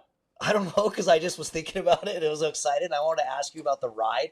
Is it going to ride the same as the Columbia, or is it going to ride a I little? don't know nothing. We can't talk about it. I'm talking about it. Because I was talking to Popoff about it, and Popoff was like, he's like, it's not going to ride like a Columbia, dude. He's like, it's going to hit the water a little bit more It'll be slappier. I bet it rides better. No? Mm, All right, we can talk about it Papa's wrong after. because I've ridden the boat in about 3 foot chop. Sweet. But he was just assuming based on the like measurements and stuff of it. He didn't know. He was just guessing. nobody knows. No. Cameron No. knows. Some people know. It's that. not a Yeah. secret. People It's know not that big driven of a the boat. secret anymore. They put out a post and stuff on it. And they put options available, 24, 26, and 28, I think, or something. Mhm. Yeah. I'm getting a 24. I've already decided. Nelson, if you're watching, or anyone from Stevens, call me and start selling me on one. Because I'm buying one for sure. I'm getting a 26 then. Might as well sell yours too. Why don't you get 28, Ding Dong? No, once you go over a certain number, it's just it does Oh, it, life rings. it doesn't math. It doesn't matter. All right, Oh, Captain Clint knows. Yeah. Yeah. I just learned you have to have a life ring if you're Yeah, over 26 feet. Clint, have There's you a told couple everyone other you're a guide things now? DOT wise No, too. I'm not a guy. Are you gonna be one though? No. What's the name of your guiding business gonna be? Oh, that's... Dude, Skookum LLC. you're putting the cart way before the horse. Are you calling it Skookum with a No. Sasquatch? No. It's not. Why What are you not? calling it? Dude, you guys will find out when it happens. Don't do that because then you'll do some Wow, stupid okay. thing where it's like, oh, and I'll be so annoyed because of the marketing of it. Like I have to know, please, what the I name will is, tell you before I do it. please. What is it? What is And it? before you You've do a already you website, obviously put if thought your into it. website is like www.clintsadventures in the No, Pacific Clint Northwest Adventures. dash Pacific Northwest dash 2027, like I'm gonna. Oh, be you mean so- Google doesn't search like that anymore? I will never have a center console boat. I just This saw is a what I'm comment going in to there do, now. Marlon, because Oh, I know all risky. the people searching for guides on the Columbia. So mine is Oh going to be gosh. not upper Columbia or mid Columbia, kind of lower, mid, upper Columbia guide service. I'm just going to put that whole thing as my name. I love it. Yeah. Got the whole Columbia guys. Yeah. Yeah, the whole Columbia guide service, including the upper, mid, upper, lower, lowish, the very All right. low, We and get it. ocean. We get it. We need some giveaways though. We That's gotta what get we it. We got some stuff right here. Oh, we got some We've Pips got a boxes. Pips box. Maybe throw in the little We're Clio. gonna give away a millennial sticker as well, and then Maybe a Clio. we're gonna give away a Clio.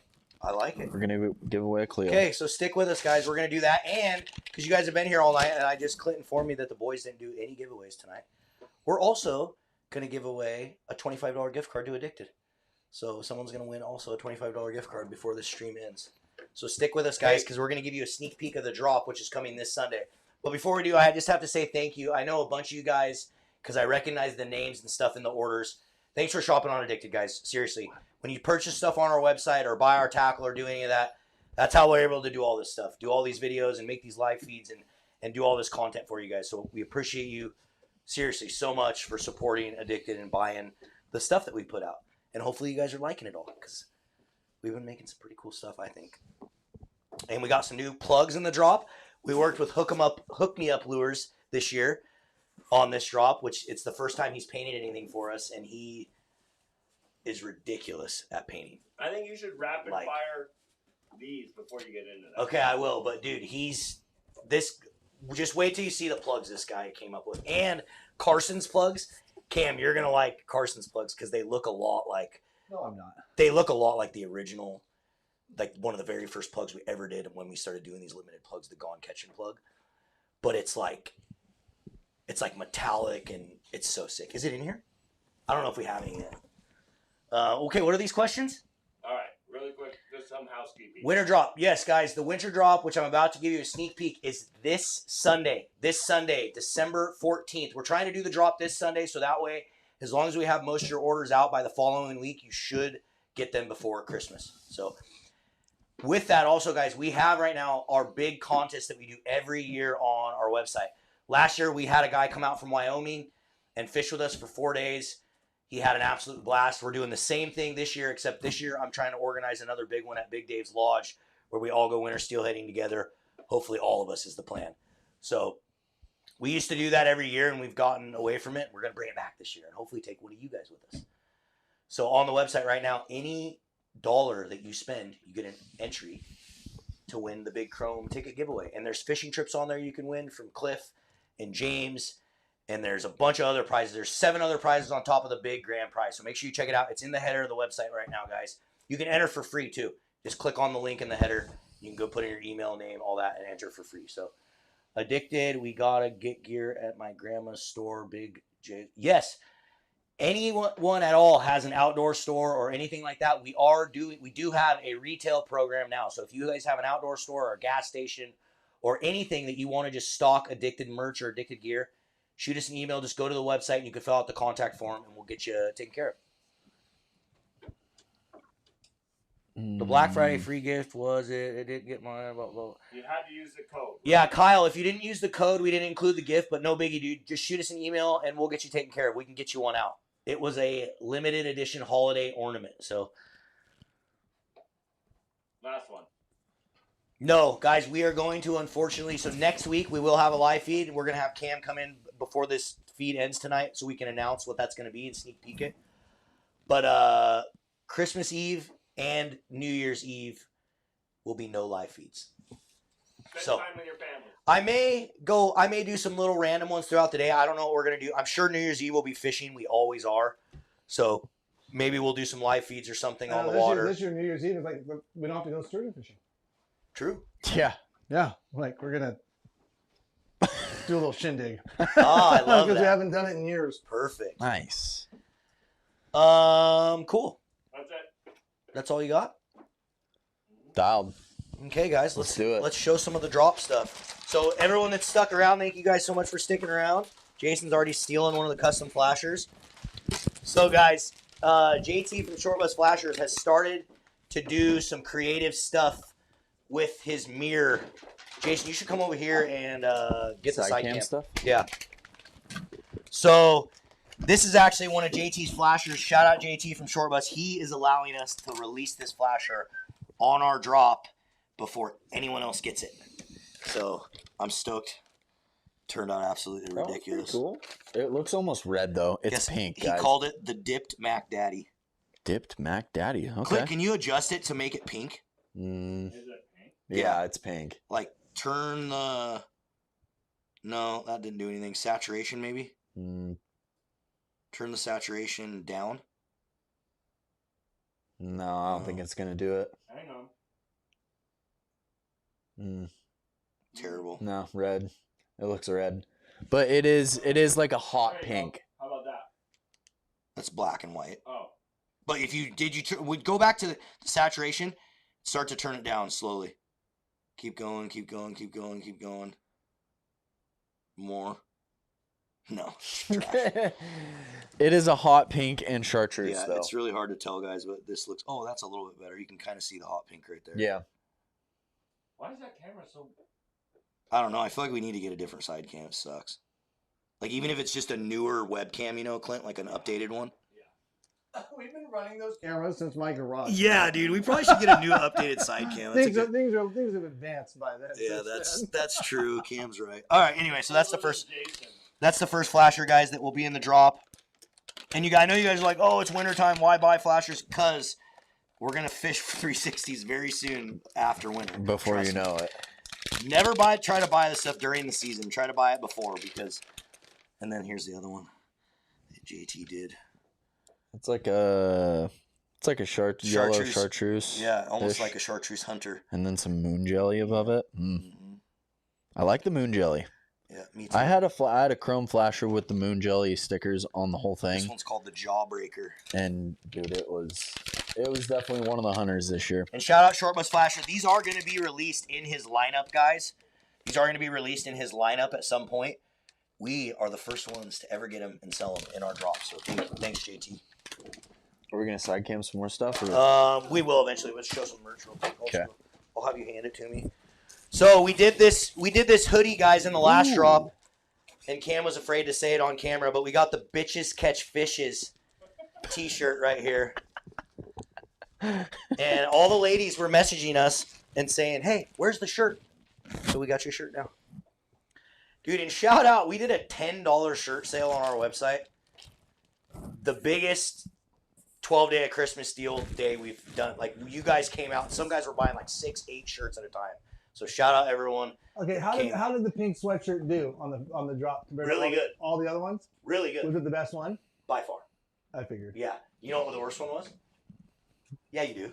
Guess. It was the one you hated. Oh, the bubbly one? Yeah, that one. Yeah, We sorry, sold bro. a few of them, but definitely not. Yeah. Not. So, guys, I get so many compliments on the graffiti shirt. I have a graffiti hoodie. That's what I was talking about. No, this is different. It's kind of the same. It's same but different. No, it's different. Same, That's totally different. but different. No, because the graffiti Jen drew. This is different. So we had an artist draw this. We had a tattoo artist in Colorado draw this graffiti for us. And we have a different one, and I wear the hoodie all the time. And it's got like a different color, but it's this design. And I get messages all the time asking for it. So I brought this back in like a blue. It's hard to tell, but it is sick. And one of the things we try to do, guys, is like we try to make a bunch of different styles because you're going to have dudes like Cameron that are 43 years old and just old men and don't like cool, like trending things. And then you're going to have younger dudes that like cool, trendy looking stuff. Like that hat Jason's wearing, that Max hat, shout out Max Lure. Cameron would never be caught dead wearing that. Ever. Not in a million years. But it looks really good on Jason. Even if it was a curved bill hat. Yeah. But it looks good on Jason. So everyone's got style, guys. We try to cater to everyone. Cam's just a hater. Okay. We got the Steelhead. This is one. God. This is one of my favorite. Get off my river. This is one of my favorite Steelheads that we've ever had drawn, guys. I love this freaking Steelhead. So we put it on this like super cool green color. I don't know how to describe it, but you can see I'm wearing like an army green. I think this is more like a forest green, but I really, really like it. Oh, I didn't even know we did this one. We also, oh, wait, what do we got? Oh, different. We did the winter addicted one. We got the snow on there. Got the snow on the addicted logo, but I forgot we did do a black hoodie. We got the bitches catch fishes in black. What is this? I'm going to keep showing this just so I can say bitches catch fishes, baby. Because all the ladies out there. You can say that. It's not even beeped on No, they don't even beep it on TV. Like that one? That one's pretty sick. You like that one? That one's pretty sick. This one's one of my favorite ones. We had another artist. This is not AI, idiots, so don't say it is. We actually had someone draw this. I hate it now because everyone thinks everything's AI. We got the Nightmare Jig Before Christmas. This one turned out pretty sweet. And it's just got Addicted Clean on the front, small, and then this one on the back. So you can buy this and wear it to all your holiday events this year.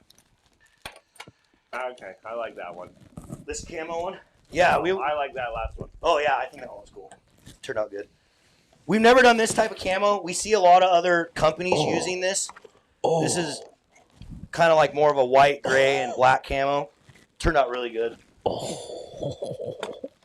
Bro. Just some of the stuff. So guys, we got the nylon. We got the nylon waterproof quarter zip pullover, Addicted on the front and like a nice blue. And then we put the Savage Chinook on the back, guys. That was drawn from our buddy Gavin in South Africa. Bro. Very unique artist. What is this? That guy's got some ridiculous stuff. And then we also did the Nightmare Jig Before Christmas on a charcoal hoodie. I like that one. Yeah, I like it. It turned out really good. Okay. Are we going to side cam? What are you looking at? This? Dude, that thing is sick. Do you know what's really bad, though? Is...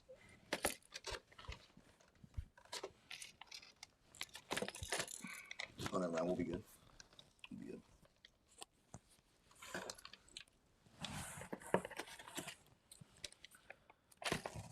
Cool. All right, let's side cam it. Okay. Oh, some of the limited beads, huh? Oh, we got this too. No. These aren't? No. What are these? Those, some of them are the fall drop beads. Those ones are not us though. Those are actually, those are us. Yeah, that's our red haze. The nail polish. Yeah. And these are from the fall drop? Yeah. Same with the other half and half on there. Sweet. Oh, we got some spinners. Yes. So guys, we did some new stuff with Steelhead Slammer for your winter Steelhead coming here. I like this black. I really like these black nickel blades, especially in that clear water. Should I take them out of the plastic? Is it hard? Even I feel like that would work even good in like some green water. Dude, you can't go wrong with the chartreuse tip. I remember back in the day, Jordan would always have a chartreuse tip on, and he's a freaking spinner fishing magician. And then we had to do one with a copper blade, guys. And all these are going to come with the mustad. It doesn't even look copper. It looks I know. silver. That's so stupid.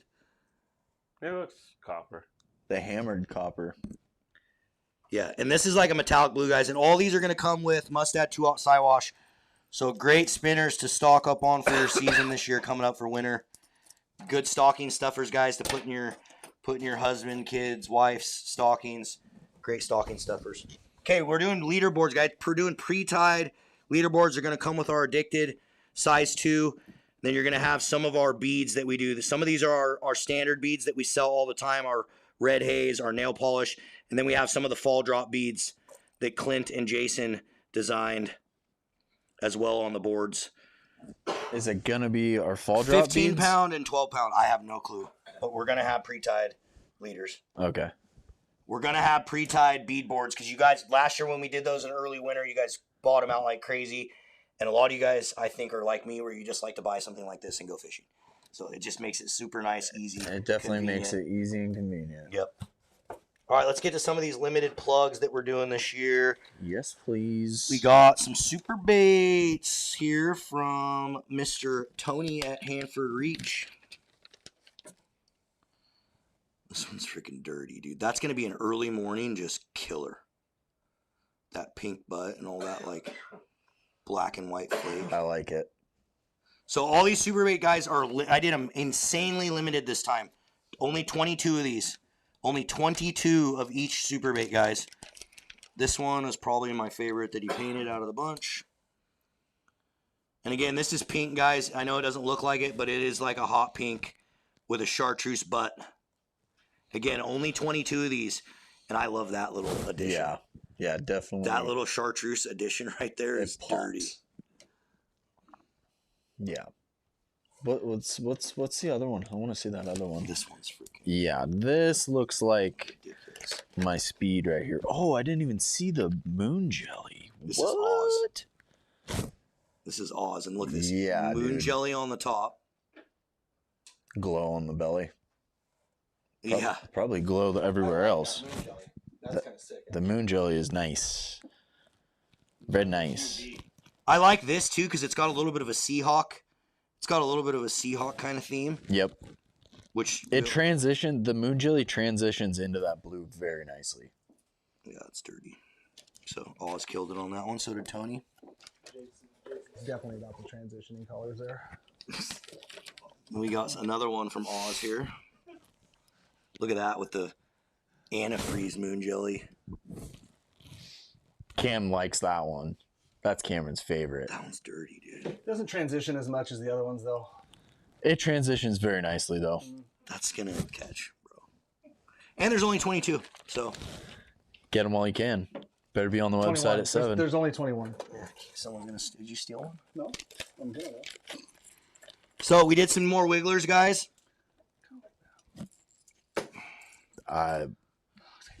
And these guys look ridiculous in the light. I wish I could show you the pictures of how these look in the dark and in the light.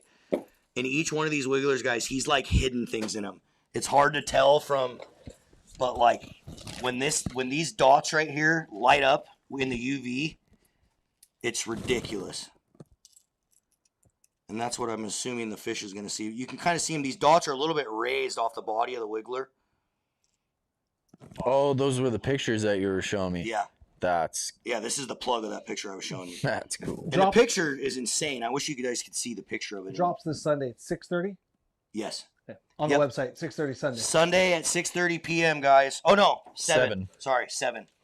My bad. But if you're in line at 6:30, it won't Yeah. hurt you. Well, the video is at 6:30, so you should watch the video. What video is it, actually? Is it that video? I think it's ours. That's going to be I think. What do you mean? No idea. Was it 2 of you? Yeah. No, that one aired like that. No, there's another one with just Another them. one. Okay. Oh, we got a cool keychain. I didn't even know we did these. Look at that, guys. I didn't even know we had these. Oh, that's what it probably is. Yeah, those are sick. Those are actually nice. Yeah, nice little key ring thing. Oh, nice. Put a bunch of keys off. Nice. I like the multiple snap rings on there, too. Those are dope. Yeah. Now we got some killer fish, guys. And this is from Hook Me Up Lures. Did you know? Have you seen his little glow box things that he makes? His little UV boxes. If you guys have not checked those out, I highly recommend go to hookmeuplures.com. He has these little boxes specifically made for like lighting up baits, and they're really badass. They're big in the halibut world. Yeah. In the lingcod world. Look at this purple, dude. Dude, that is... It's really hard to tell. That one actually shows up pretty good. It does. Side See, note, that looks almost black. But in person, I mean, there is It is black line down the center. I was going to say a black stripe down the center, but it almost is like a mixture of the funky chicken and... And just know, like all his something other else stuff, sick. when you light these up, dude, it's like crazy what he does to the plugs. Like, whatever paint he's using is insane. This one's probably my favorite of the whole drop. I will have this in a fish's mouth this year, hopefully. I just feel like we don't plug fish very much anymore. Dude, we don't, because we don't get those like spring runoffs and stuff, and you can do it in some of the deep water stuff See, it like doesn't Josiah show. talks about, but we just troll. Pink. Yeah, it's like a all fuchsia this pink. stuff is like metallic too, guys. You can't really see, but this is all metallic. And again, guys, there's only 22 of each of these. 22. They're super limited. They probably are going to be decently expensive, and hopefully you guys like them. I think that's it. That's a nice way of saying they're going to be expensive. Yeah. Okay, Clint. Okay, what? Is that it? I think so.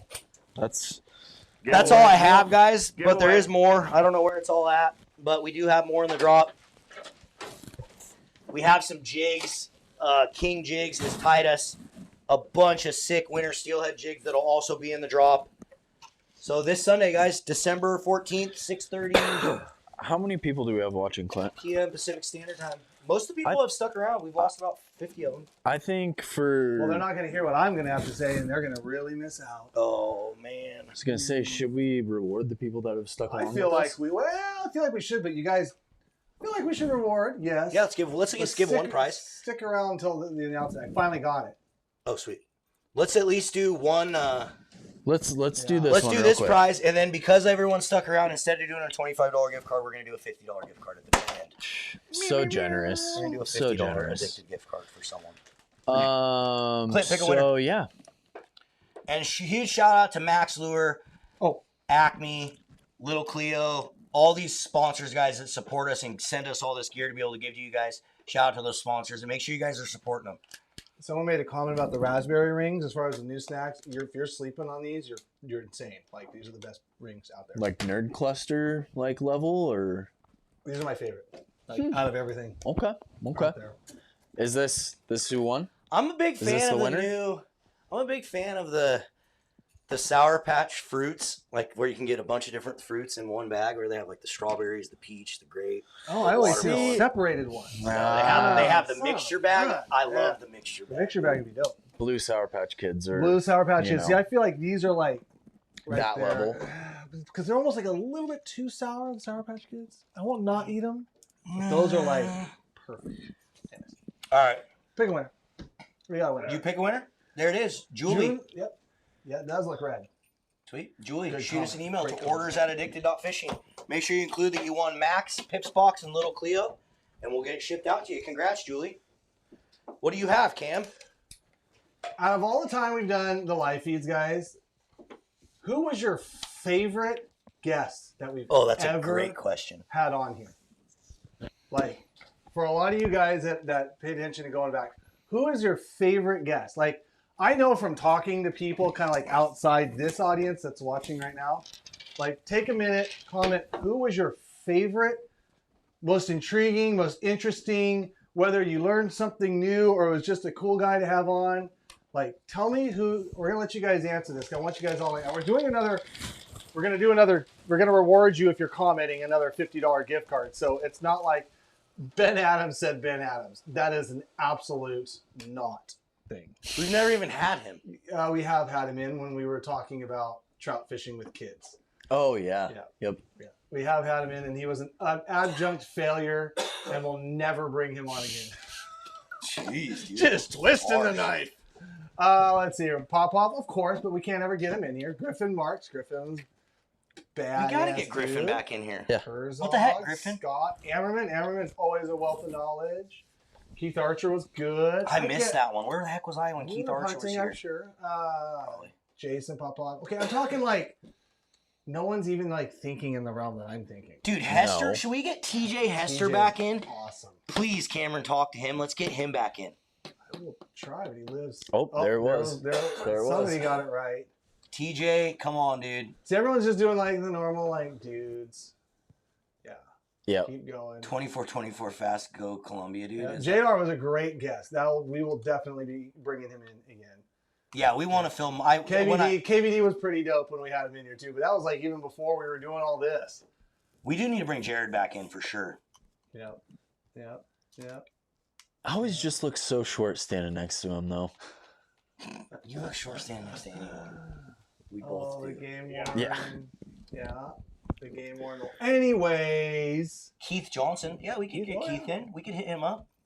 It'd be fun to have him we in. should have gotten this week. Well, anyways, one of the most popular guests that I hear about from all the time is when we had Captain Wickersham from the WDFW enforcement in, and He's one of my favorites. I texted him before we started our first meeting today, and he didn't get back to me. I was kind of like, oh man, maybe something came up or something. I wanted to confirm that he's still able to come in next week. So next week we're going to bring in Captain Region 5, Jeff Wickersham.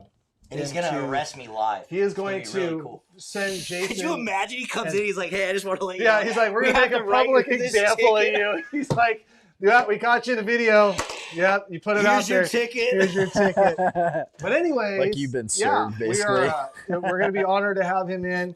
And man, I've got a lot of really good questions because I love watching their page when they post the stories and Oh my kind of talk When about. they We turn got to on have cameras. a note sheet for that day. A what? For sure. A notes sheet. Oh yeah. And I told him I'd talk to him this week, and so if you guys have questions, like let's see him for like the next Dude, it minute. would be really freaking fun to have Layden in here. Yes, we did. If he, I almost thought about it tonight. He's at basketball game. He's got basketball practice. Dude, we every should bring week. him into a We live will feed, bring him though. into live feed. That would be cool. And he's just entertaining and fun. He is funny. He's just- Guaranteed he talks more than Nick Taylor by far. yeah, guaranteed. Nick doesn't talk when he gets Yeah, in front I of know. camera. Anyone would talk more than Nick Taylor. Exactly. Sorry. Oh, we should get some of the boys from the outdoor line. Or even like Dwayne England would be cool to get in here. Like we went up and did his show. You've done a Cam and I did it. We should get him in here. That'd be cool. But anyways, you guys, yeah. So next week we will have, Jesse, I ate my freaking tag, dude. and we will announce I took a Early shot in the and week. missed. tag soup. Yeah. We saw you remove that wild steel from the water. It was in Oregon. It's legal. Tase Marlin. Oh, maybe we. I bet. I wonder if we like. I wonder if you could do that, like for training purposes. You know, tase somebody. Like Clint. Like Clint. No, when the game warden comes in, he's gonna tase you. He's gonna tase Clint. I'll tase Mark. That'd be dope. I'd love to see him just We got a taser. drop. Yeah. Just keep hitting Hold it a him. little longer. It only does like 6 seconds. I think it's as long as he holds Oh, the trigger. dude, buddy. actually, It you know is. what, guys? I saw something. I'm going to announce it. How many people are still here? Almost 300 have come still. back in here now, guys. So Because we I'm said going we're to... bringing in Jeff next week. Yeah. Or Captain Wickersham next week. Excuse me. Guys, we are... we do need to bring Owen Owen. Hayes, no Owen's always a question. good Owen's time. freaking awesome. So, guys, there's 300 of you. You are going to get an exclusive first right now that no one knows about right now. This year at the Washington Sportsman Show, the Pacific Northwest Sportsman Show, and the Central Oregon Sportsman Show, we are doing the first ever what we are calling the Wild Waters Film Tour. And we have Big Water Guy, Outdoor Chef Life, Addicted Fishing, and Fishing the Odds. All four of us are making 25-minute special films, and we will all be at those shows presenting those films, doing a little mini film tour for all of you guys. So there's your announcement. Outdoor Chef Life, Big Water Guy, Mr. Vlad himself, Fishing the Odds, which some of you guys may know, smaller YouTuber, really awesome local fisherman, and then us. Cameron, Big Dave, Jason, Popoff. We're actually leaving potentially tomorrow to go film our video. So Hope we catch one. And what's Yeah. the point of the fort? I like that idea. So what we're doing, guys, is we are going to allow you guys that show up to the event to vote on the films. I have gotten some sponsors involved. Whoever you guys vote as the best filmmaker is going to win some money for themselves and win some money for a charity of their choice. So super excited to launch this concept, guys. It's kind of like my first go at trying to do something like this, and hopefully it's successful. And then if it is, my goal is to take it literally nationwide is what I'm going to try to do. So, is there going to be like a voting system for the crowd, or is it just going to be like? Nope, there's going to be a voting system. They're going to have Nice. They're going to have papers to fill out and vote. Everyone's going to walk in. There's going to be pens, a thing on your chair, and everyone's going to vote. Nice. And then we're going to collect the votes. There'll be basically a ballot box. We'll see how many people, like, we don't do mail-in voting here. You have to be in present. Jeez. You have to be present. And you have to show ID. Yeah, yeah. Sorry. You have to be a citizen. Now here's a question. Yep, you have to be a U.S. citizen, show ID. Are we Last four we social. have to select a winner at each show? At Washington and Nope. No. I'm going to tally all 3 votes. That sucks for the. I'm not gonna say what I'm gonna say then. For the people that don't. What do you mean? We'll talk about it later. I'm going to do a special video presentation. That's after the fact. okay. What am I going to do? Give away $10,000 at every show? No. I mean, that's my plan right now. Right now, I remains to be seen. this freaking guy. Regardless, we're gonna let you guys vote. So you guys are gonna get to vote. How many of you guys want to like go watch 4 movies and know who won out of that audience? Then right then and there. I built a whole system. It's all gonna be online, so they'll be able to go check, look at what the votes tally does. Like we have a crowd there. There'll be like 300 to 800 people in these places. Like you want to like watch the films. Okay, fine. We can tally the winner of the one event, but then it's going to calculate all 3 to actually win the $10,000. You're not winning at that show. What if you win $3,333 at that show? What if that starts like swinging votes then? Like influencing how people vote? Yeah, you've got to like show the movie to that crowd and they pick the winner. And then you show the movie to that crowd, they pick the winner. So I feel like because then it's like it's like a build up for the audience too. No, that's not how any film tour has ever been done that I've ever seen. I don't care what everyone else does. No, we're not doing We don't care. What do you guys want to do? Here, back to this comment. No. Oh, shut up. Regardless, Cameron is right. Cameron wanted to get on a rant. No, we got to do that. We will be doing that film tour this year, and I'm super excited about it, guys. And I'm excited to have Taku and Big Water Guy and all these guys in the same building.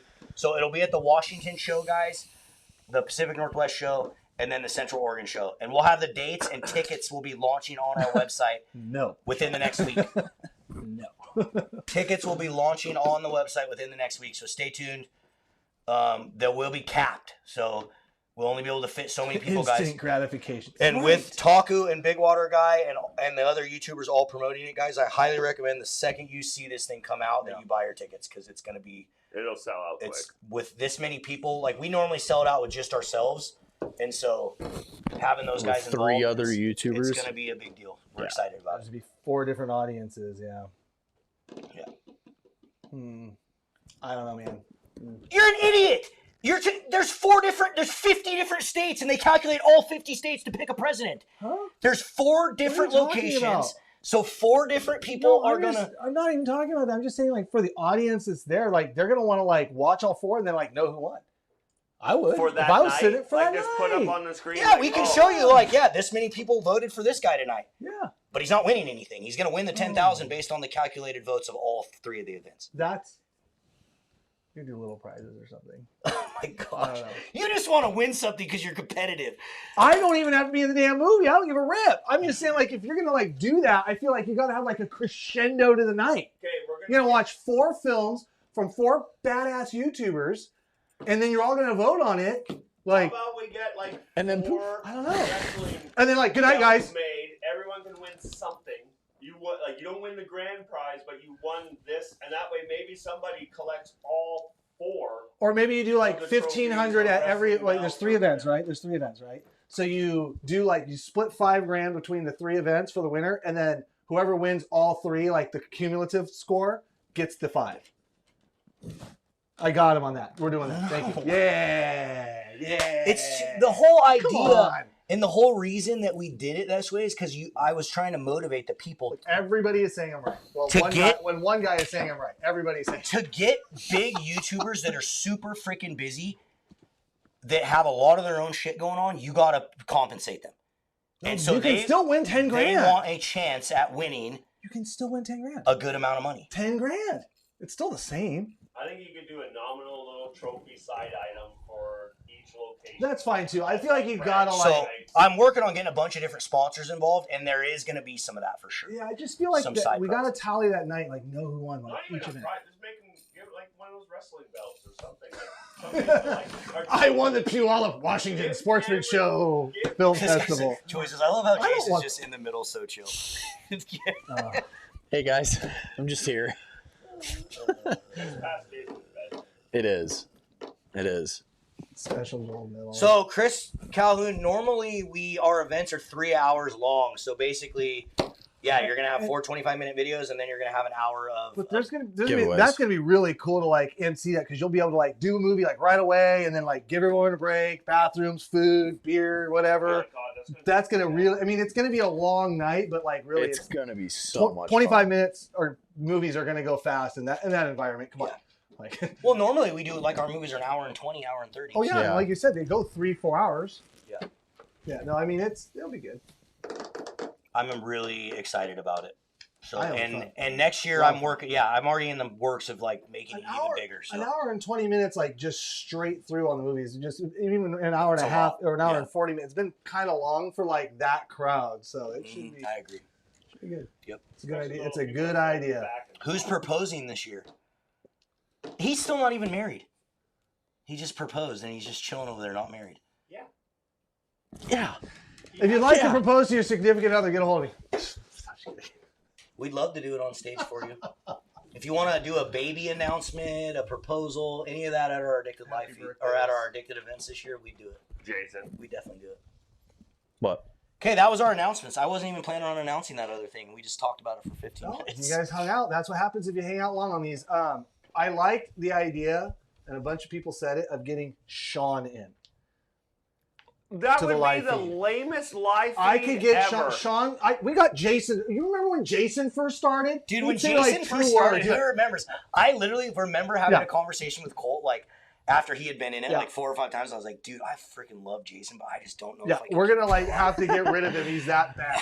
Like I mean, he's not that bad. I'm just saying, like, we can get Sean to talk. No, he's And I freaking think dialed now. And the other thing- Yeah, I no, know, that was I definitely- want it. We're doing it. One of the guests in January, we're bringing Sean in. But you know what? The biggest thing that's going to veto have to this. happen if we bring Sean in, you, especially me, and you are just going to have to shut up and let him talk. He's got some good behind the scenes stories. Dude, now that I hang out with Sean so much more, he talks actually a lot. Well, right, and the thing is, like, even when we did our last episode, like, I was asking, like, you know, what's your favorite thing? Like, how's hunting season and stuff? And like, what did he say? He brought up one story, and I can't remember, but it was story. yeah, but it was like so good, and the way he was telling it was just like funny, and It was was one of the Alaska stories. Really? I can't Yeah, remember. I what have it a- was. I have a funny Sean story I for would you. love it. We need to bring in So Sean. this is a deer hunting story, but Sean was filming because we're coming out with Addicted Hunting very soon, guys, and so we've been filming a bunch of our hunts. And Sean was filming this mule deer hunt, and we were going after this like really big deer. And we sneak in. When you're sneaking in on mule deer, it takes a lot of time. So we're like an hour and a half into this stalk, and we get about 30 yards from this deer, and we're like looking at it, and we're like debating, like, oh, is it a shooter? Is it old enough? We're like sending videos to John because our buddy's really particular about what you shoot on his ranch. And so we end up not shooting it.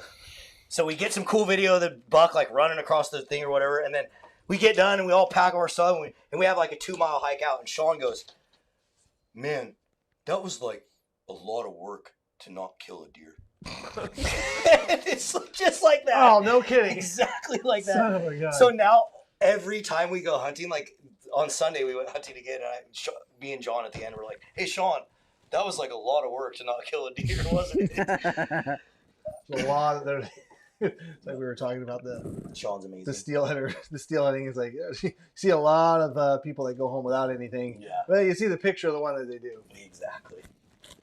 Yeah, no, I think Todd, I don't know what's gonna happen with that dude, but like when we started launching all that, Big Dave's or Popoff's wife got sick, and a bunch of things went kind of sideways, and it threw a really big wrench into all of it. So I don't know, buddy. I don't know. Chris, very soon. The tickets are gonna go on sale very soon, within the week. I'm almost done with it all. For the movie premieres? Why am I paying Cam? I did pay Cam. I just paid him his $500 challenge video money like a couple days ago. No, we didn't. Yeah, I did. You'll see it. Lex probably didn't tell you, and she stole it. I have no idea. It's all a lie. It's all a ghost.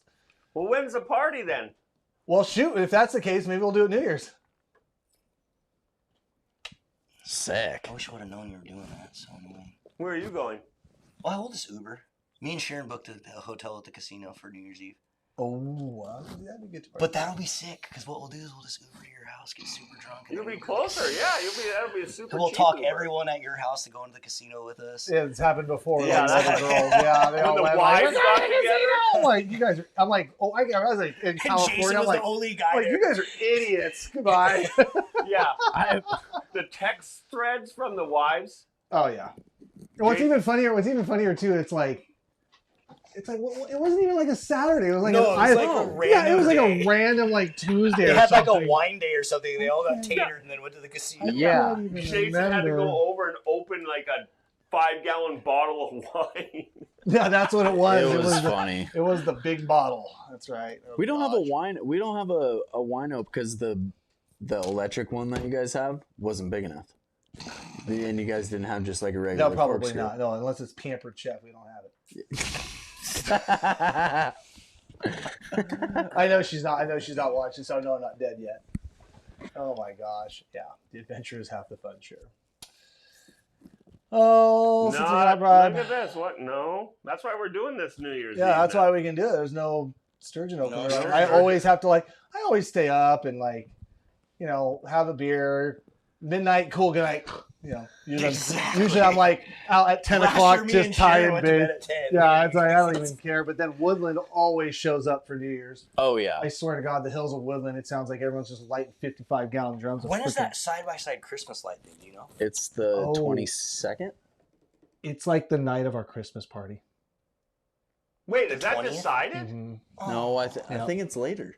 I am almost certain. I was thinking about doing it. I'm almost certain. Because I remember Lex said something about that was our Christmas party. Did we I'm pick a almost day certain. for the Christmas party? The 20th. Oh, you didn't get invited?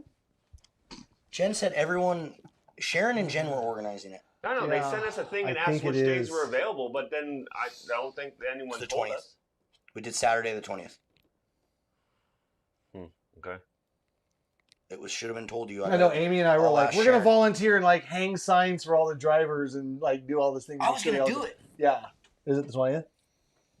We should find out No, what I it did. is because I want to try to do it. I was Yeah. gonna do it. That'd be fun. And I got my we're side like by just side. totally It'd be side super cool. calling everyone. It's like 8:20. Everyone's still with us. What's up? We're still reading your comments though. Hey, thanks for staying with us. We love you. We got to give away this $50 gift card. Let's draw a winner, Clint. Oh, that's why everyone's still here. Hey guys, just so you I know, forgot. as soon as this live feed ends, Oh, man. this is exactly Yeah. what we do for like the next hour. Yeah, As we sit yeah, here and yeah. BS about all this stuff. Yeah. Exactly. Or in the parking lot. Which tonight it's definitely gonna be the parking lot because I'm so hot right now. Yeah. It's toasty. Pick a winner.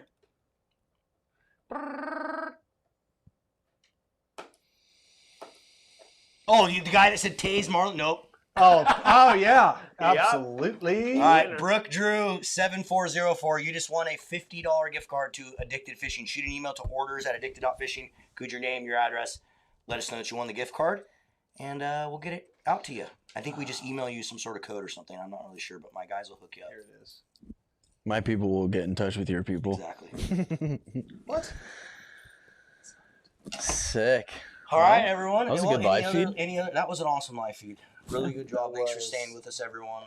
Really liked having Josiah in here. Next week is going to be so fun with the game warden in here. That'll be a good It's one. always good. I got to get my questions teed up. There's a few really specific questions. And I he have. answers. And dude, if he This can- is one I have. and During muzzleloader elk season, also overlaps with bear season. Can I have a rifle in my car during muzzleloader elk season when I'm driving from spot to spot in case I see a bear? I've been told yes from some people, and I've been told no from some people. And it's not very clear in the regs. it is on the 20th. It's Damn. 7. We'll just have to switch it to Friday night then. Whatever. Everyone wanted Saturday. Oh, we didn't care. I thought you said No. Saturday would be better. Actually, no. Saturday's worse for us because we have a basketball game at 5 for Paisley. Well, whatever. That's all good. I didn't organize it. Jen and Sharon did it. So Shame on them. They didn't know our schedules. How dare Clint, new comments. We can't see anything. What's going on? We're about to get out of here, though, folks. B-Max says, no, you can't. Chris said, yes. So there we go. Exactly the conflicting information that I've gotten from everyone I've ever asked. So And he answers, and that's the thing. Like, he'll answer the question as long as it's not pertaining to individuals or like ongoing investigations. Like he was very. what if he's like, well, I can't really answer that. I think there was, he's also the type of guy that if he doesn't know, he'd say it. So he's not going to blow smoke up anyways. Yeah. So. All right, everyone. So make sure if you do not have that, there's a little bell. Click that little bell down there and turn on all notifications. So that way next Wednesday, 6:30 p.m., we will not be late. It will be 6:30 p.m. sharp next week. Tune in. We're going to have a game morning. It's going to be fun. Looking forward to it. See you there. See you guys on